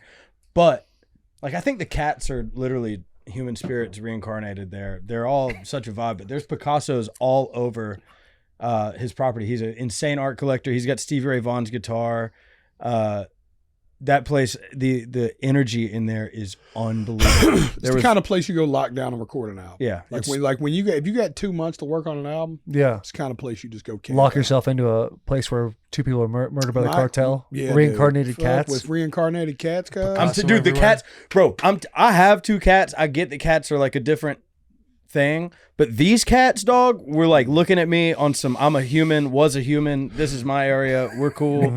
Like he got on my bed and would not leave. I was like, I opened the door. I was like, "You have to go," and he just was kind of rolling around, trying to slap at me. Which you're probably just like, "Oh, it's total cat behavior." but I'm like, dude, I'm gonna go to dinner. I'm gonna leave this door cracked. You have to be gone when I get back. You're talking to the cat. I just love how Ern's having a real conversation. You have to be gone when I get back. This is creeping me out. Yeah. And the cat was just there looking at me like that when I got back on the. That back there, it wasn't that cat. It was like a dark gray cat, and he was just staring at me like, "You made it back. I didn't leave." And so. In my mind, that's reincarnation. That checks out. That checks out. That's a cat. Other cats would have just gotten up and gone. Yeah. 2 cats. You like your cats? I love how many pictures like they my have cats. of them. There's cats all over the property. It's all the people that have died in the vicinity. That is fucking You die, wild. you turn to a cat and stay at Sonic Ranch. Get to listen to Co-Wetzel music. Is it heaven? Is it hell? Depends on what you like. What's your favorite studio you've ever worked out of? The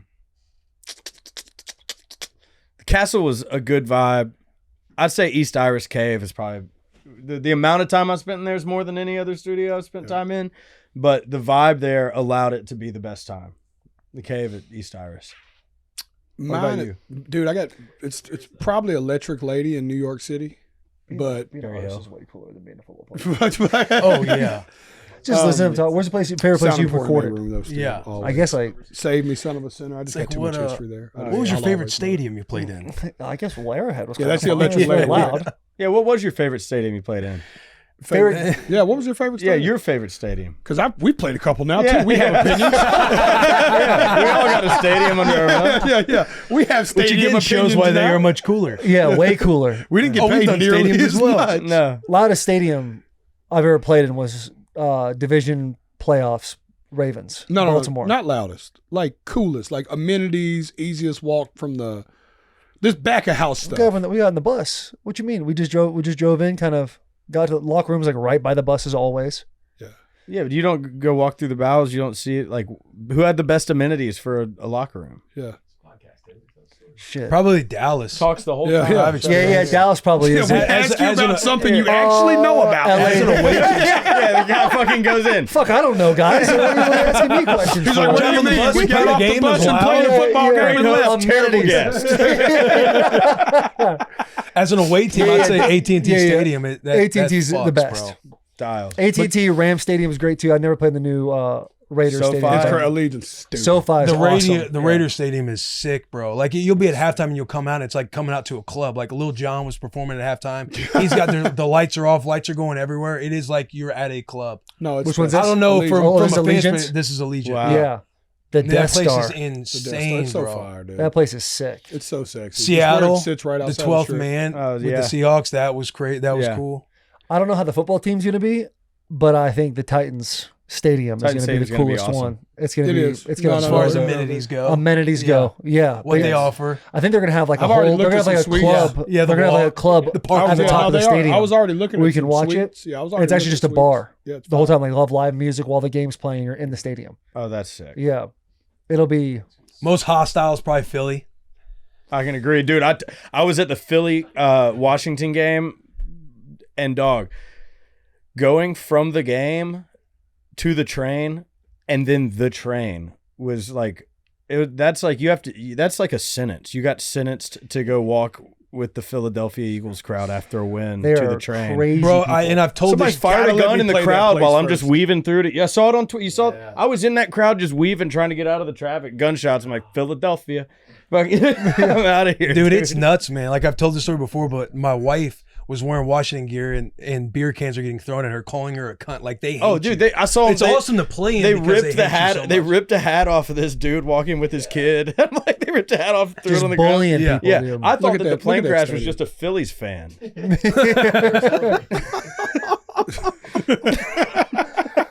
Bro, I hate that I had to sit next to you during this. I'm sorry. Everything I say falls on me. Jelly Roll's just happy to be here. Sorry, Jen. Our publicist is thumbing through a how do you fucking get out of this one book right now. And I say our publicist, she's busy. Yeah. We interrupt this episode to bring you Bojangles, The Carolina legend is returning to work with us. Shout out to them and their new chicken Bowberry waffle launching this week. The boys, I know this much. We cannot wait to try it because they're Bowberry biscuits. Fire. That little cream you get to dip in with the Bowberry biscuits. Fantastic stuff. Also, I learned a couple of games in South Carolina when we were down there a couple years ago. Get a couple of the tendies, grab some sauces, pour them in the box, shake that thing up, open it up. That was a nice tip. Incredible move. And if you're big into biscuits, I'm a massive fan Big of biscuit putting guy. honey on biscuits, honey on biscuits, honey on biscuits. Honey on biscuits. They're going to be with the boys, I believe. I don't want to talk out of my ass all year long, but I believe they're going to be on with us with Bussin' with the Boys, the fall tour. They're going to be doing a lot of cool stuff because they have a lot of access to that SEC territory. But shout out Bojangles. Once again, their new chicken Bowberry waffle launching this week. Get out, try it. Let us know what you think. Bojangles, we love you. Back to this episode. Dude, I hope they let me play this first. Yeah, that's my gonna dream. be. My dream is that they'll let me be the first concert at the new stadium. They will. They They have don't to. name it after you. Yeah. It is like, it would mean so much. The Jelly I wanted Dome. to be the last show at the original stadium. Yeah. But now that I've got to do CMA and close it, I feel like maybe that itch got scratched a little bit. It's gonna be sick. Does that But mean they like- said no as the last show in the stadium? No. I didn't even try. I should start asking really because I can't do both. Yeah. So it's like you got to pick one there, and that's a tough struggle. It's Also, tough. All I the had a highlights are moment- of Derrick Henry. It sucks so bad. That sucks. It's so rough. But that stadium is going to be insane. It is Insane. It's going to be beautiful, man. It's going to be so good for the city. I just hope we can figure out a program. When do you think we'll have a Super by then. Bowl?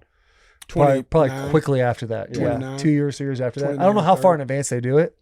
And that's my other But- dream. I'm going to prophesy it now. Bowl Is that they're halftime going to show. they're going to let Morgan do it, or they're going to let Garth do it, and either one of them are going to fucking, God willing, let the local boy come out and do his verses. Just my first verse to save me, just so I can say I did the Super Bowl. Oh, yeah. Kind of like Yeah. Dr. Dre did when the homies came out. Yeah, and did you're a verse. doing That's the what Super I'm Bowl. like, Let it be throw me known one of here. those. Jelly Roll will play the Super Bowl let me halftime know, show. because I mean, hopefully, what New you know what Orleans my and- dream would be, was that when it comes to Nashville, they do a country music Super Bowl. And it's not even about an artist. Like it cuts to Garth on one stage and he's doing Friends, and then it goes to Reba, and then Laney, and then me, and then Morgan. And it's like Yes. the 18 minutes. Do the whole is- landscape. You know what I mean? Like Yeah, I'm dude, doing a shoey with my shirt off. Yeah. I That do would miss be the name, the dream. Coliseum. I wish they would bring back the Adelphia Coliseum? Adelphia Oh my Coliseum was the God, hardest yes. name. So was Gaylord. So so that's the old Nissan behind it, right? The Yeah, Gaylord it's like literally right Entertainment next to Center. it. So it's The literally gang- on the bank. So, So you're the gonna be able to see parking it from my lot bar, to the too. highway, Yeah. that's where the Adelphia, new and stadium I'm is. trying to Wow. They're dialing it in. Hopefully it's, I think it'll be unreal. And it's definitely tailored around like Nashville culture, not just football. Yeah. Like they definitely have a lot of things to where people are going to want to go to the game because it's also, there's events going around the game as well. Yeah. No, That's what Nashville runs into is there's so much to do in that city. Yeah. There's so much to do, live music, so much talent. Yeah. And so it's like you go on vacation in Nashville, and then you catch a game possibly. East You know what Bank's they gonna need to be do nuts. is build the stadium like the BNA airport. You get off the airport and you know that you are in Nashville because Yes. they got all the local hitters. They'll have it at like the that airport. there, I'm Yeah. sure. I'm sure you guys haven't been in the commercial terminal in a while. It's really nice. They I got, spent like, too layout much. I spent losers, too they got- much time in the commercial Yeah, terminal. okay. Yeah, I was Southwest and I was seaboarding last week. I know. Woe is me, but seaboarding and it's always the same shit. It's like Seaboarding. I'm gonna go back here. I got a flight too Fuck, late, Ern. so I was like, okay, I'm just gonna make beeline to the back of the plane and wait to get off. It's fine. I'll find a window seat in the back. I can deal with it. I find there was a girl sitting in the aisle, empty in the middle. Perfect. I'm like one of the last ones boarding. I sit in the window seat. Window's really hot because the sun's beating down on it. And I'm like, okay, this is fine. And then Are your eyes closed because you're reliving it right I'm now? reliving Okay, it. sorry. Yeah, Keep them yeah, closed. yeah. Don't let us He's in his distract you. creative bag. and I need to get out of that moment. Okay. But this dude's coming. He's not a super big dude. He's just a bigger dude, and he's wearing a big coat. And he could have picked 27 other middle seats and chose this one, dog. And I was like flustered when he says that. And it's like, we got this much space. We're doing great. Yeah. You're somehow taking up less space than this dude. He was like sitting like this and didn't take his coat off for a 4.5 hour flight. And the sun was on my shoulder for a 4.5 hour flight. And it's like, he's obviously got both armrests, and I'm like pressed against it. So my elbow's gone numb at this point. Sitting right here. I'm using my phone like this. And it's just, yeah. It's a war, dude. Yeah, Southwest. You got alpha See dog, ya. man. Yeah, you got to fight for that elbow room early. Set the tone. I just was a little too high to be confrontational. Fair. You know, Fair enough. You got to slide that elbow in right behind his. Yeah, and just just way slowly forward, press yeah. it or out. lift the elbow, lift the arm thing Yes. up, and Oh, let him. excuse me for a Oh, my second. bad. Let's take this border away and see how close you want to get. Yeah. I favor that. Well, Will and I get on flights, we'll literally put all our shit in the middle and just talk real close for the entire, Just until like everyone's lean over, bored. yeah. And just be like, The cough, making up stuff. a big cough, a all big of it. sneeze. Yeah. Bums me out they're getting rid of, you have to buy aisle seats or the exit row. Really? Yeah. Exit row's not even all it's cracked up to be. If you are a Oh, bigger guy, watch yourself now, for your brother. long legs, sure, Watch but for a yourself. guy If like you're me, wider? no, it's a That little slimmer thing, seat. yeah, it's a slimmer It's seat. the most, And it's got the and it hard doesn't thing. recline. You want to know a secret? And it doesn't You move. know the one that's like has no seat in front of it? Yeah, the one Everyone Adam thinks- Bobo's always on. Always and posts on. about. Oh, you mean Bobo's seat? Yes. Yeah, I know the fucking seat. Dude, Going anywhere. Shout out. Shout out. that's not Bobo. even the best Shout one, out dude. Bobo, dude. That's not the best one. It's on the other side, one row in front of it. There's just as much leg room. You can put your feet out totally. I can put my feet out, and you can do The recline. you can recline and do the little armchair. Dude, just up. next time you go through there, look, they kind of, it's like taped out in the aisles. So it's like it's in the the- in the row lane. adjacent, and one in front and to the right of Yes, the yes. Bobo. It's all in the seat. exit row. Yeah. Yeah. The Bobo seat is actually maybe the third best seat on there. Really? Maybe, yes. What, First row's what the worst airline row. is this? Southwest. Oh, First dude, row, see, I like You've the never first flown row, Southwest, have No, you? dog. As a fat person, I've avoided it like the plague. I don't get to pick my seat or the person next to me unless I had a crew in there and their seats. Dude, no, sir. I'm scared of this. Here's what you need to do. When you lose all the weight you finally lost, Take you a as a Southwest medal, flight. you need to go just so you don't have to ask for the extender or nothing. Sit wherever, just dude. go on a flight. You would be the perfect Jelly, person these to are sit all by on a things- Southwest trust me, flight. dog. You're gonna do all the you get things. two, I get I'm one. Let's call it a day. 130 pounds away Yeah, from he'd doing some benefit on shit that you have Southwest. no He'd sit clue. there and be like, oh, I don't want to sit Jelly, next to we Jelly. should fly together Southwest. You get two, I get one. It's Yeah, just that's us. It's it. like first class. I'll- It's, yeah. it's Hey, and the perfect. first My row wife is is nice. a Southwestern Yeah. dude. The first row's nice. No, it's not. The first row is nice. First row's It's nice. First one off the Slimmer- plane. First row's nice Slimmer if you're doing a seats. shorter flight. If you're doing a shorter flight, And you you're can off put the your plane feet, so and you fast. can put Okay. your feet on the wall. Yeah. yeah. So you don't have to Okay. worry about nobody in front of you. See, I got that knee, so if it's any longer than like an hour and a half, I gotta go exit. Yeah. I gotta go exit row. Otherwise, that knee gets a little too stiff. So, anyways, how's private air travel everywhere you go? Incredible. I know, He's the best. Do you have your I own know plane because yet? I got to hitch rides with you the whole tour. Hey, Do you have your own plane now? Not yet. That's an almost. He said, He said, did you get a plane, dog? He bought a plane. hey, let's get a round of applause until I get a plane. I need to take that shit from LA to St. Louis on Friday. I am not at liberty to say. You do just be giving out flights to your like Oprah Winfrey with the flights. Like, oh, hey, how you getting home? Southwest, come with me. All right, yeah, 100%. Perfect. Bro, Jelly, at the UFC fight, we're like, hey, he's like, hey, how you flying home? I'm like, oh, Southwest, 6 a.m. He's like, oh, just hit you right with me back. I was like, oh, you don't have enough room? He's like, we'll figure it out. We get on the plane. It's him and his nutritionist. And the plane is twice the size of this bus. Oh, yeah. Like the cabin is massive. Yeah, oh, yeah. No, you want a sandwich? The flight attendant walks in. She goes, you want a sandwich? I was like, I love a sandwich. She Y'all like can walks. She's use gone for this, 15 but y'all minutes. clip it. She had to go to the kitchen. She had to go to the kitchen Yeah. and cook the damn thing. He had that thing hooked up, man. I was like, damn, this is nice. It's man, it's been It's cool. the best, dude. It's the best. It was a game changer. You know what happened was, I was joking with Keith Urban about this. He was giving me some advice. Keith Urban's such a good mentor. Not even close. Him, Keith Urban, Kid Rock, and Eric Church have been the most giving of real advice to me. Like literally, like good mentorship. And Keith said, "Look, man, a travel day is not an off day." And I said, "Keith, you think I get travel days right now?" I was like, "We work, like we landed." Talking about, how he's like, oh, we went to go see the sunset and rested because we flew all day. I flew the same flight, landed, and had to do a 6-hour shoot. You know what I mean? Like, that's how tight the schedule is for me. Like, I don't fly private this much because I don't want to, I shouldn't have to justify it, but I will. Yeah. I don't fly private You don't this gotta much justify because shit. it's like, but I do it because we don't have a choice. Like, there's no way I'm getting from Hawaii to New York and then doing a song that night in New York when I worked the night before in Hawaii without getting on a jet.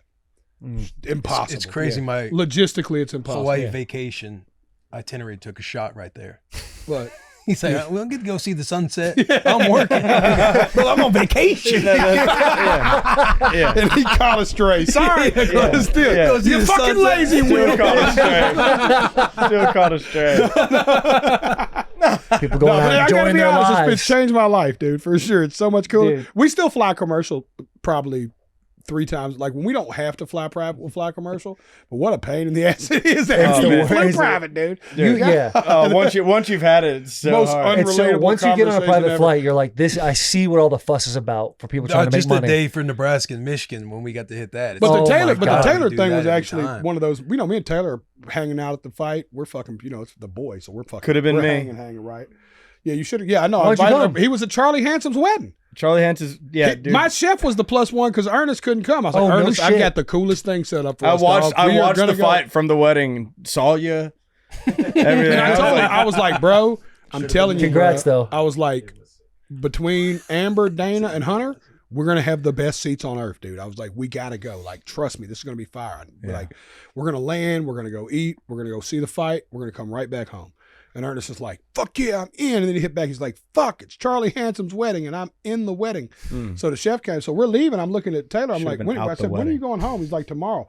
I was like, what time's your flight? And he was like, if he'd have been like 2, I'd have been like, oh, maybe him and Taylor are trying to like, wrestle around tonight and sleep in and go see the fucking Empire State I was gonna Building. try to wrestle no matter what, but yeah. You feel me? I'm like, I don't know. And then he's like, but he's like, yeah, it's like 8 a.m. I was like, Bubba, it's midnight. You might as well just get on the plane with me, dog. You know what I'm saying? I was like, I'm It heading was home. awesome. It was actually fucking chaos for me and JP because we were like 4 blocks away at our hotel, so we went and ran, got our suitcases and ran back. And then I'm like, dude, there's no way because you said we had to get there by like 12:30 Yeah, or something because like that. the plane's like a bus. Right. You know that it turns into a pumpkin after 12 hours. Right, because Straight the up. pilots have like Yes, these sir. rules They and have those rules regulations. and regulations. So we were cutting it. Dude, I thought there was no way we were gonna make it, and we had all of NYPD giving us a ride to the fucking airport. Dude. It was I insane. want to talk about some of these escorts I've been in. Dog. Crazy. Hey, we've never even got to hash this out because we've just been in the so escort and then crazy. we had to go work. That is some of the most intense driving scenarios I've ever found myself in.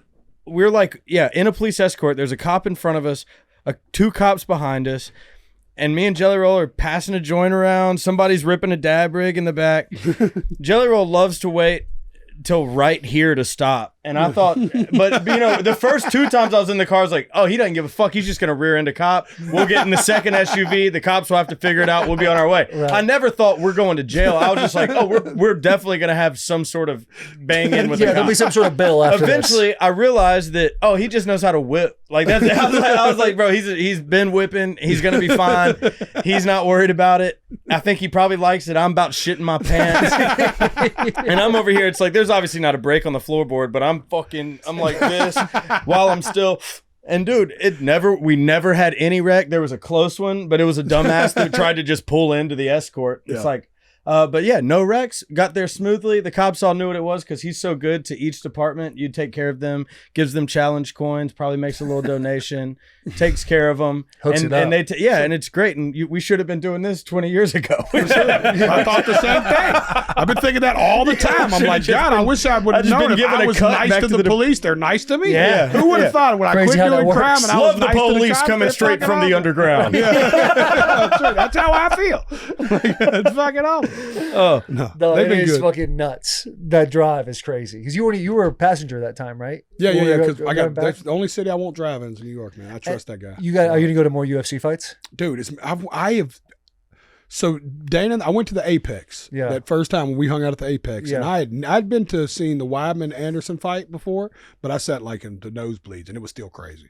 But when we were in the Apex, and you could hear, it's so quiet in there. You could hear flesh on flesh. Flesh on flesh. Like when that dude would hit a spinning kick, you would hear the thud going into the liver. The heel. It was by the 3rd round, you hear them dudes audibly like crazy breathing. And I was like, this is nuts. So then we went to the other one. And that's whenever I caught the bug. I was like, I got to go to like one of them big ones. You know what I mean? And then when we went out to that fight, dog, I've been wanting to go so bad. There is no greater live sporting event than if you're sitting in there like That close when to John Jones kicked Stipe in the liver. Insane. That sound shot through that arena like a shotgun. And then the pop, the explosion, just you're so close to it. Also, you forget like John Jones not only being the greatest of all time. I don't know if I wonder how you feel about this because you're such a big man, but like, dog, I've seen John standing right in front of me. He's big, dude. And you're like, that dude He's is big as a hell. scary motherfucker, dog. Because he's so humble and quiet and smiles in all his interviews, like he's big, and you watch him hurt people, so he can hurt people. Got kind of a soft But voice. it's still different than when you're standing right from here to JP from him, and you're like, what in the Just a fuck? lethal- he's a lethal weapon human of being. mass destruction. Yeah. Okay. Dog, Yeah, it's he's, one thing- and he's it's one like thing to be Taylor big. Lewan size if Taylor Lewan did nothing his whole life but lift weights and fight. Yeah. Well, You know what I'm saying? Yeah, it's crazy. He is a Kinda- fucking. He's like, arguably. Yeah. But Would you ever box? No, dude. No. Did you ever get any good fights? Yeah, when I was younger, I would get in some scraps, but I haven't. My last time I ever intentionally fought somebody was 2014. My first 3 weeks here in Nashville, and since then it's Tin been Roof? losers. It was losers. Nice, dude. It'll happen. It'll But happen. yeah, I used to be a little menaced. I used to look for a way, look for a reason in any situation. Get out of here. That's kid. such a hard video. But dude. now, That is. yeah. Oh, so bro. disrespectful. But dudes like John Jones, who they're all so nice and around, but you just know what they could do. It's like, that's got to be the best feeling in the world, to be like, no one can really fuck with me if they tried. And it would take 4 or 5 guys. We sat by each other at Power Slap. That was a vibe. I heard Power Dude, Slap. Power Slap is crazy. Seeing those man. cats go into full seizures, They can't getting defend slapped. themselves. No, It's you just stand there, or you're holding a padded stick behind you, and you're just And gritting they're your like, teeth. nope, he flinched, get back up there. And they're just standing there, and it's like, Yeah. Jesus Christ. I know. That's me and my band in the green Yeah. room on a See, look Thursday at night. this, Dude, it is a zoo in there Look too. at the wind. There's but so many that different wind personalities. under his beard is from him turning. No, that's the Wolverine. That's That's Wolverine. He's from Missouri. He's from Missouri. Yo, we listen, interviewed this that guy. guy's Power Slap literally 1. smoking out of his We head. interviewed a bunch of guys, and the winner gets like $10,000. This was just starting. Yeah. And we're like, hey, what are you gonna do with the $10,000? Like, oh man, I think my wife wants a new pair of tits, so I'll do that. We're like, I okay, love yeah, good dumplings. investment. Perfect. Great. Good investment. Good investment. Look Honestly, at your page it is. eating it. Yeah, yeah. It Good is. for you, man. It is actually a good Last a long investment. time, 20 years. Those things are good. That's it. You can spend $2,000 at a strip Yeah. club tonight, or spend $10,000 and look at a good pair of tits the rest of your life. Yeah. This There it might not is. last forever, but this will at home. Let's fix the home life. No doubt. What'd you say about your home life? The UFC though, dude, the way they put us at, like every time we go, I'm just like in awe about how close we are. Dog, I how cannot they allow us believe to like do what we do there. What Hunter and Dana do for you and me. It's crazy. unbelievable. Like, it is just, Dana is like, you know what's, it reminds me of Rogan. Like, they have that similar spirit of like, when you get in that ether and you become a part of that family, it's over. Your family. You're in it. It's crazy. Like how fast everybody is just like, no, this is our guy. Like, and listen, that dude to the right of Dana Dog, does not get enough fucking No, credit. he does not. He's a Hunter savage. Is the motherfucking man, dude. Hunter is one of the best dudes his business, but his spirit, dude. He came to see my show in Vegas. He came in and hung out the whole night. Like, just one of the dudes, man. He is one of the sweetest dudes, man. Hunter, Dana, I know y'all might not see this clip, but we want you to know on behalf of the boys and Jelly Roll, thank you. Yeah. 1,000 thank yous is not enough. Literally. Amber, thank you. And I love y'all from a distance. Like I remember when Taylor was talking about you went to what was it, McGregor Diaz, right? Yeah, You went back to one in of like those fights? 16. Yeah. I just remember like I never really had a bucket list, but a bucket list thing was like being at a UFC fight in Vegas and knowing these seats that they hook you up with, bro, and you just walk out the tunnel and they go and sit you like right there and you're kind of just looking over like, yo, how in the fuck did we get And you know what here? else is crazy? Dude, every UFC fight I've been to, I have been in the front rows before it gets to like the media desk where Dana and like Trump sit. Yeah. And so I'm like as close as possible. The only time I haven't was when it was like Trump just got elected and it was Tulsi Gabbard and the whole squad. And we were like, well, we just sat one behind. Yeah. But every time I sit there, I'm like, The entire cabinet was in front of you. yeah, the entire dude, presidential literally, cabinet. if there was a time to just do something nasty to America, that would be it. You know Like, what was crazy? It was I didn't realize crazy. this. That's why J.D. Vance wasn't there. Yeah. Makes sense. Because I looked all night and I was so confused. I was like, why is J.D. Vance not here? It'd be Yeah. a great time to show unity. It's like, you can't have the president and the newly elected vice president in the same room, especially when there's been an assassination attempt on the president-elect. Right.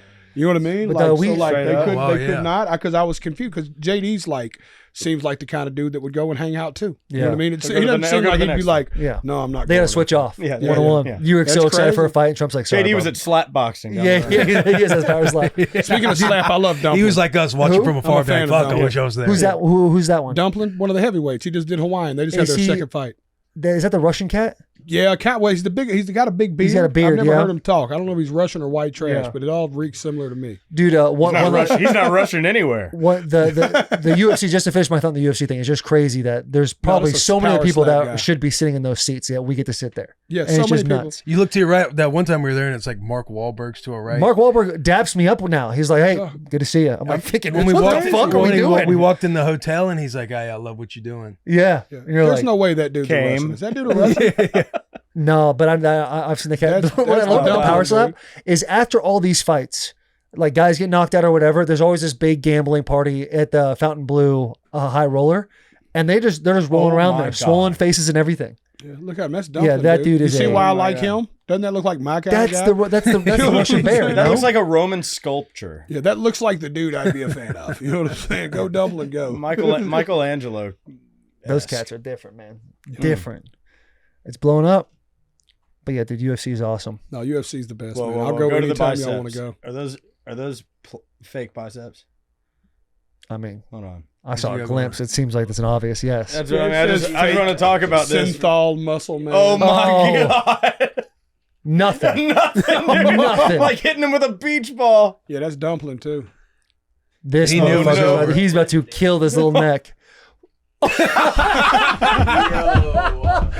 God, that is hilarious. Look at this motherfucker. Oh my goodness. True classic t-shirt. That's what that is right there. That's how it makes you look. That's probably got a that's a country funny song video. popping So off look, on it looks like TikTok right Dumpling now. is Russian. Yeah, looks like he's Dumpling's Russian. We interrupt this episode to bring you our row partner, Row, dude. So it's always a little uncomfortable, right? Sometimes jumping in the bedroom. Do you want to perform at your best? All these types of things. Row, you can't beat it with Row. They got these nice little things called Row Sparks. They're a 2-in-1 prescription treatment for guys who need a secret weapon against softness. They hit the bloodstream faster because they dissolve under the tongue, and getting hard faster means there's no more waiting to perform. After Row Sparks dissolves, they work in 15 minutes on average, all based on metabolism, right? Like sometimes 15, sometimes a little higher, sometimes a little lower, but on the average, that's 15.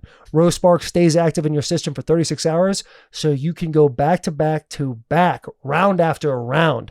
Be ready the morning after. Row connects guys with a medical provider 100% online, so there's no awkward conversation with in-person providers. If approved, treatment ships directly to their door. And it's discreet. Discreet. That's the big thing. You go out. I went out to my mailbox over the weekend, finally got me some. I threw one in under my tongue and let my wife know it was about to be on. Yeah. I'll see you in 15 to 30. Yeah, I'll see you in well- 15 minutes on average. Well, I let her know. I said, hey, if you don't mind, you can go ahead and go to bed. Your boy's going to go up and goon on PUBG for a little bit with Sherm. But I went down and woke her up from her sleep and let her know. And then after I got done, I said, hey, shout out Row. And I made her say, thank you, Row. And then the next morning, again, because it's in your system for 36 hours, your boy's rocked up, ready to go the next morning, but she's feeding the baby. So I had to make sure after coffee, Yeah, get her in the pantry. You're pacing. Get her in the pantry. Thank you, Row. Yeah. Shout out Row. Shout out Row. So this shit works. It is fun. And I'm telling you what, boys, not that I have the most problems in the world. Maybe I'm a little quick on the trigger, but I'm talking, you are rocked up. Thicker, longer, just keep talking. Dude, it's a game changer, is what you're saying. No, yes, it is a game changer, and it's fun. You know when you throw one into under the tongue and it starts dissolving, you're just thinking to yourself, what's about to happen? Yeah. Oh, and it goes down. I promise you, it goes down. Because quick on the trigger, I feel like I can definitely sit there and be like, yeah, my poor wife. For the majority of people. Yeah, no doubt. Yeah. We got to be in the majority in that one. Yeah, so unless there's a bunch of just slayers you running need around this some town. enhancement to like get it going Yeah. again. You know, I'll have all the fun, have Yeah. all the pleasure. If you're subscribed, new sexual health patients get $15 off Sparks on a reoccurring plan. Connect with a provider at row.co/bussin to find out if prescription Row Sparks are right for you. That's ro.co/bussin, BUSSIN, for $15 off your first order. Back to this episode. You guys were talking about the studios. What makes a studio great? Is it the sound in it, or is it the story? Like when you're talking about this haunted place in El Paso. Yeah, vibe. It just showed the clip of him getting killed. It could be a super nice, high tech, brand new studio, not have the vibe. It could be an old, ranky, smells like cigarette smoke and be the best vibe. Yeah. Jim Henson in L.A. Love that place. Yeah. So much history there. Sometimes history too. Like, you know what else I love about Abbey studios? Even when they're like old. Like, I love that when you go into older studios that have that old original wood they put Yes. in there. Keep It's that. got that, like, never lose that feeling of that old studio wood, man. It's Jim Henson, though, dude. It's awesome. So you know Keith Urban bought the Legendary. tracking room. Dude, John Mayer just bought this. I don't know if that's public or not, but John Mayer just saved this place from getting bought Good. out. Yeah, he was like, he wanted to keep it how it was. Like, just the musician in him was like, refused to let him corporatize it and turn it into something it wasn't. That's where We Are the World was cut. We are the world. That's right. We are the children. That's right. They were right there Yeah, where it was we're right there facing now. what we're facing. Yep. The tracking room in Nashville, Keith Urban just bought, and it is exactly how it's been for 30, 40 years. All these massive records have been cut in there. And I'm standing in there with Keith, and he's showing me a video of him he's showing me on his phone a video of him recording some of his biggest records, standing in the place where he is in this video, and everything's exactly the same. Dude, it was like Inception. I'm watching Keith Urban watch a video of him sit right here in the same chair, and like the green walls behind. And dude, I'm like, oh, this is a head trip. Right. Yeah. Those moments, and like being in Abbey Road, going to walk through the bow, and like hearing they have like a reverb chamber. It's just like an old bomb shelter, basically, that they've mic'd up. It's like those where history is soaked in, taking it back to the circle, like the wood in the Ryman Auditorium lived through so much history and so many moments and so much energy, keeping that spirit, literally keeping that spirit alive through studios. I think that's important. Like, it's sad when they tear down Studio A and Music Row and put a restaurant in it or something. It's like, we need to preserve these, because what we're doing, the concrete base that started what we're doing is recorded in these rooms. And I am the type of guy that would love to go in there and soak that up. Yeah, those are the reverb chambers. In They got Abbey Road. hold on. They got one in Pull up Sound Emporium's A room. It's my favorite room in Nashville. Yeah, they got a good room too. It's got a reverb chamber that you got to crawl in. A room. Yeah. Like in the very, very back of it. So does that room look familiar to anybody here? Yeah, it did. Y'all ready for this? If that camera was turned the other way, and you see where that microphone is right there, this one right there, imagine there was a camera in front of it. That's where I shot Save Me. Yep. Yes, it is. That's where I recorded Save Me. where we That's wrote the Son of a studio. Sinner. That's where we wrote Son of a Sinner. No That's where I shit. wrote Save Me. Yep. So of all the places you guys have been, what's number one? If you had to pick one that was like, this is to work out of or been in? Got to go to videos. to work out of. Oh, there it is. Yeah, see? Yeah. Same room. That room is my favorite room, man. So that's the one where you got to crawl into the reverb chamber if you want to get the big echoey stuff. Like, it's like probably the size of that door right there, but it's up, so you got to kind of step up on something and crawl through it. I want to go That's work dope. at Fame in Muscle Shoals, where a bunch of all the. I have a You pull dream that to up? record an album at Muscle Shoals, but to just like do it old school and pull up the bus and camp out for like 2 months. It's my dream. Yeah, we should go together. You Wait a minute, should that be our album? Yes, Muscle Shoals. Yeah, and we film it all. It's Ace. It's yeah. There. Not it is. like everything you got do it is right. filmed. But I feel like we're in a think tank with him right now. Yeah, I kind of love it. Yeah. It's just such a different world than we have Yeah, no we idea. should go to Muscle Shoals and do that though. I'd love to. Or Abbey Road. Yeah.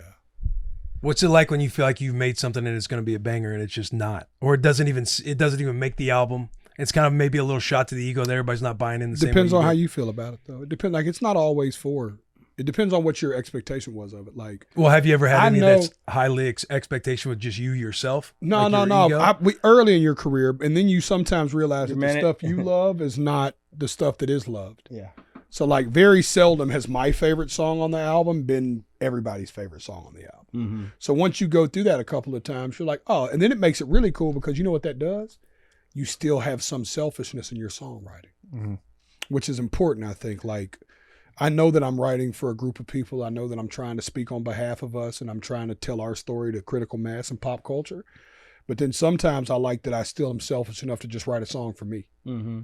You know what I mean? Like, I think it's important as a songwriter. I don't know if me and Ernest have never even talked about this. No, I but, mean you're speaking like, you know what I mean? Like, every now and then I need to write. There are songs that I have that I've wrote that were literally for me. Like I needed to exercise something in that song, and maybe I shared a little too much, or maybe I said a name even, but it's like I needed to get it out of me personally. That it's like I needed, sometimes. So yeah, if I'm okay with it now, Will, if I know that it's for me. Mm-hmm. Like I just accept, like I like this song, so if it doesn't go, that's cool. I get it, but I like it. You know what I mean? Yeah. There's there would be the first and only moment that's happened to me was early on. Was I thought I was gonna have somebody's next single. They announced it to a room of people. It was gonna be the next single, so that would have been like a big first radio single for me as a songwriter. It ended up not being that, and it was like that moment. Your expectations, you just got to manage them and know that going in. Yeah. But like in the case of Morgan, big song, we've written a ton of big songs that aren't big songs. You just can't pick and choose what's going to pop off. The only thing we can control, which we can't even help but do, is just write more songs. Yeah, 100%. Yeah. I will say this: I've had singles slip through that I was like, "Oh, damn! I wish that would have been the single." That happens all the time. Like whenever, similar to him, like whenever like you think you write a song and it's going to be somebody's single, there comes a point where you have enough singles or enough things going on that you're like, "Oh, damn! I missed that." It's not like you're mad about it, but you're just like, "Damn." Like Post right now, I'm praying they pick Losers for his next single. Me too. That's you feel me? We're both praying he picks. Yeah, right. But it's like there's a chance they won't. It's a label thing. We're not in charge of that. Right. You know what I mean? But it's like we're over here like, oh, it's showing that it should be Losers. If y'all are saying what we're saying, it should be Losers. Dog, I mean that thing's streaming, dog. It's like almost 100 million on Spotify. It's like rolling. Let's go. So it's that's the thing, like that's like Kane, me and Kane's record Haunted. I don't know what the next single on his album is. Because I'm on his album, I'm like, I'll give you one where it happened in real time. I've never told this story, but it's a cool story to tell. Me and Cody Johnson, who's one of my best friends in country music. I love Cody Johnson. That cowboy is one of the most authentic, real dudes, love you kind of dudes. I mean, he is the most Christ-like dude I met in the business. He is awesome. And we got to do a record together on his album. That's how much I love Cody Johnson. And I thought there's no way this isn't going to be his next single after The Painter. Like as hot as he is, as hot as I am, as hot as this song is, like the meaning of it. And then his album comes out. And I hear a song called Dirt Cheap. No. And I called him. Just take your hat off to that one. I called him and said, well, Bubba, one, congratulations on what's going to be an award-winning album, which it did go on to win the CMA Album of the Year. I said, because this album is unbelievable. I said, but me and your dream of having a single together just died. Yeah. He's like, why you say that? I was like, Dirt Cheap might be the best song I've ever heard. Yeah. You know what I mean? I was like, It's literally. so and of course, it went on to be one of the biggest songs of his career. You know what I mean? It's like, The hug you gave him when he won, too. I told you so, ass hug. Yeah, it was a motherfucker. Because Cody's so humble. He's like, dude, I'm not going to win this thing. He's backstage, like, mixing a cocktail or something, like, not a chance. And I'm like, Bubba, this is your year. Like, you're fixing to take this thing. I'm telling him that during the commercial break before they call it. So as soon as they announced it, I ran over to him and looked like a little kid. Like, he was standing there hugging his wife, and I'm just standing there jumping around, waiting. As soon as he gets through hugging his wife, I'm like, now hug me, Cody. Because I was so like, I whispered, that's what I whispered to Joe. I was like, I fucking told you so, motherfucker. It's like, I told you. He's like, dude, whatever. Then he went up there and Ric Flair wooed. Woo! Woo! That's dope, man. But that stuff happens all the time behind the scenes. You know what I mean? Like right now, I hope Kane's next single is Haunted. Yeah. It's obviously what I want. I'm on it. You know what I'm saying? I think it's a great song. You know what I mean? But he might have another song that's trending better or doing better, and that's just part of it too. And I want what's best for Kane too. Mm-hmm. Like I wanted what's best for Cody. You know what I mean? And what was best for Cody at the time was Dirt Cheap. Yeah. There's 500 big songs getting written today. Yeah. And probably only 2 or 3 of them will pop off. Maybe. Yeah. I mean, you got maybe 2 or 3 that are written this week. Will pop off. Will be somebody's kind of maybe career moment for them a little bit. Or we talked about this when we were in 30A about like you picking and choosing what type of music to keep for you. And they go, but when we're at Grand Ole Opry and I'm reading you like 11 number ones and one for yourself, like how. Like, is it a level of selflessness or is it a level of being like, this is not how I want my brand to look? Self-aware, not selflessness, self-aware. Yeah. Like for the first 6 or 7 years of I was in the service industry of writing songs and that was being selfless, but also hadn't really discovered exactly what I want to say and how I want to sound. So the moments that did feel like me, I kept along the way. And my real goal was stacking a catalog of songwriting credits and saying yes to rooms and getting in there and building that up as big as possible. Now, because of that success in songwriting, I have a little more freedom to focus on myself more, which is why I was locked in the studio last week. I just rented it out to write, focus on me. The same way that we rent out a studio to go in for months at a time for post. It's like, hey, instead of that, I'm going in for a week by myself for me by me. And it's like, now having that freedom, I'm able to lock in on a sound. And I think this would be the first time I make an album with so much intention of time versus a collection of songs throughout a 12-month period that I'm like, okay, I have 17 or 18 or 30 songs, whatever it is. Yeah. Now it's like, okay, this is the allotted time I'm going to give myself to go in and make an album. I was saying this about Eric Church the other day whenever I got to do the conversation with him. Was early in Eric's career, before he dropped Sinners Like Me, he had a song called Guys Like Me. And he just got a big cut on a Brandy record, I think, like his first #1 on radio or something with a Brandy record.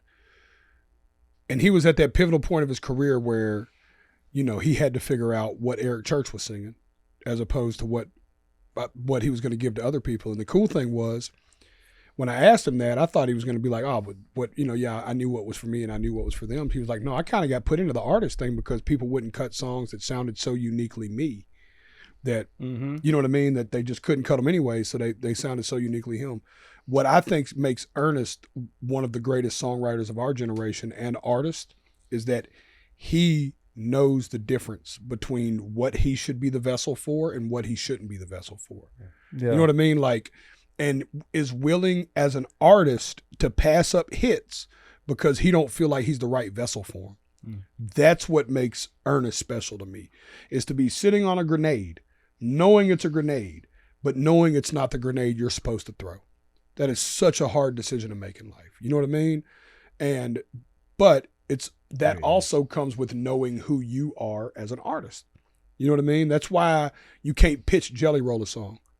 One, it's not because I'm that egotistical as a songwriter, which I am a little bit because I write songs, but it's that I know who I am as an artist. Yeah. You can't manufacture that in a room without me. You know what I mean? That's hard. Like, I'm that specifically me. I'm that particular about what I'm willing to sing, me personally. And I've had to pass hits. I've had hits in a room that I wrote on, or hits that I wasn't in a room, but my boy was in the room, was like, yo, you need to hear this song, that went on to be a hit for somebody else. That I had to be like, man, I love it, Bubba, but I'm not the vessel for that song. You know what I mean? Like, it's crazy. You know what I mean? And then other songs come along that you're like, you talk your way into getting on because you know you're supposed to be a part of the vessel. That's the juxtaposition, right? Like when I hear Hard Fought Hallelujah, I'm like, yo, I need to be on this song. You know what I mean? Like, this song has got so much me in it. I relate to it in such a compassionate and deep way that I want to be a part of the record. So, and Losers. Yeah, Losers.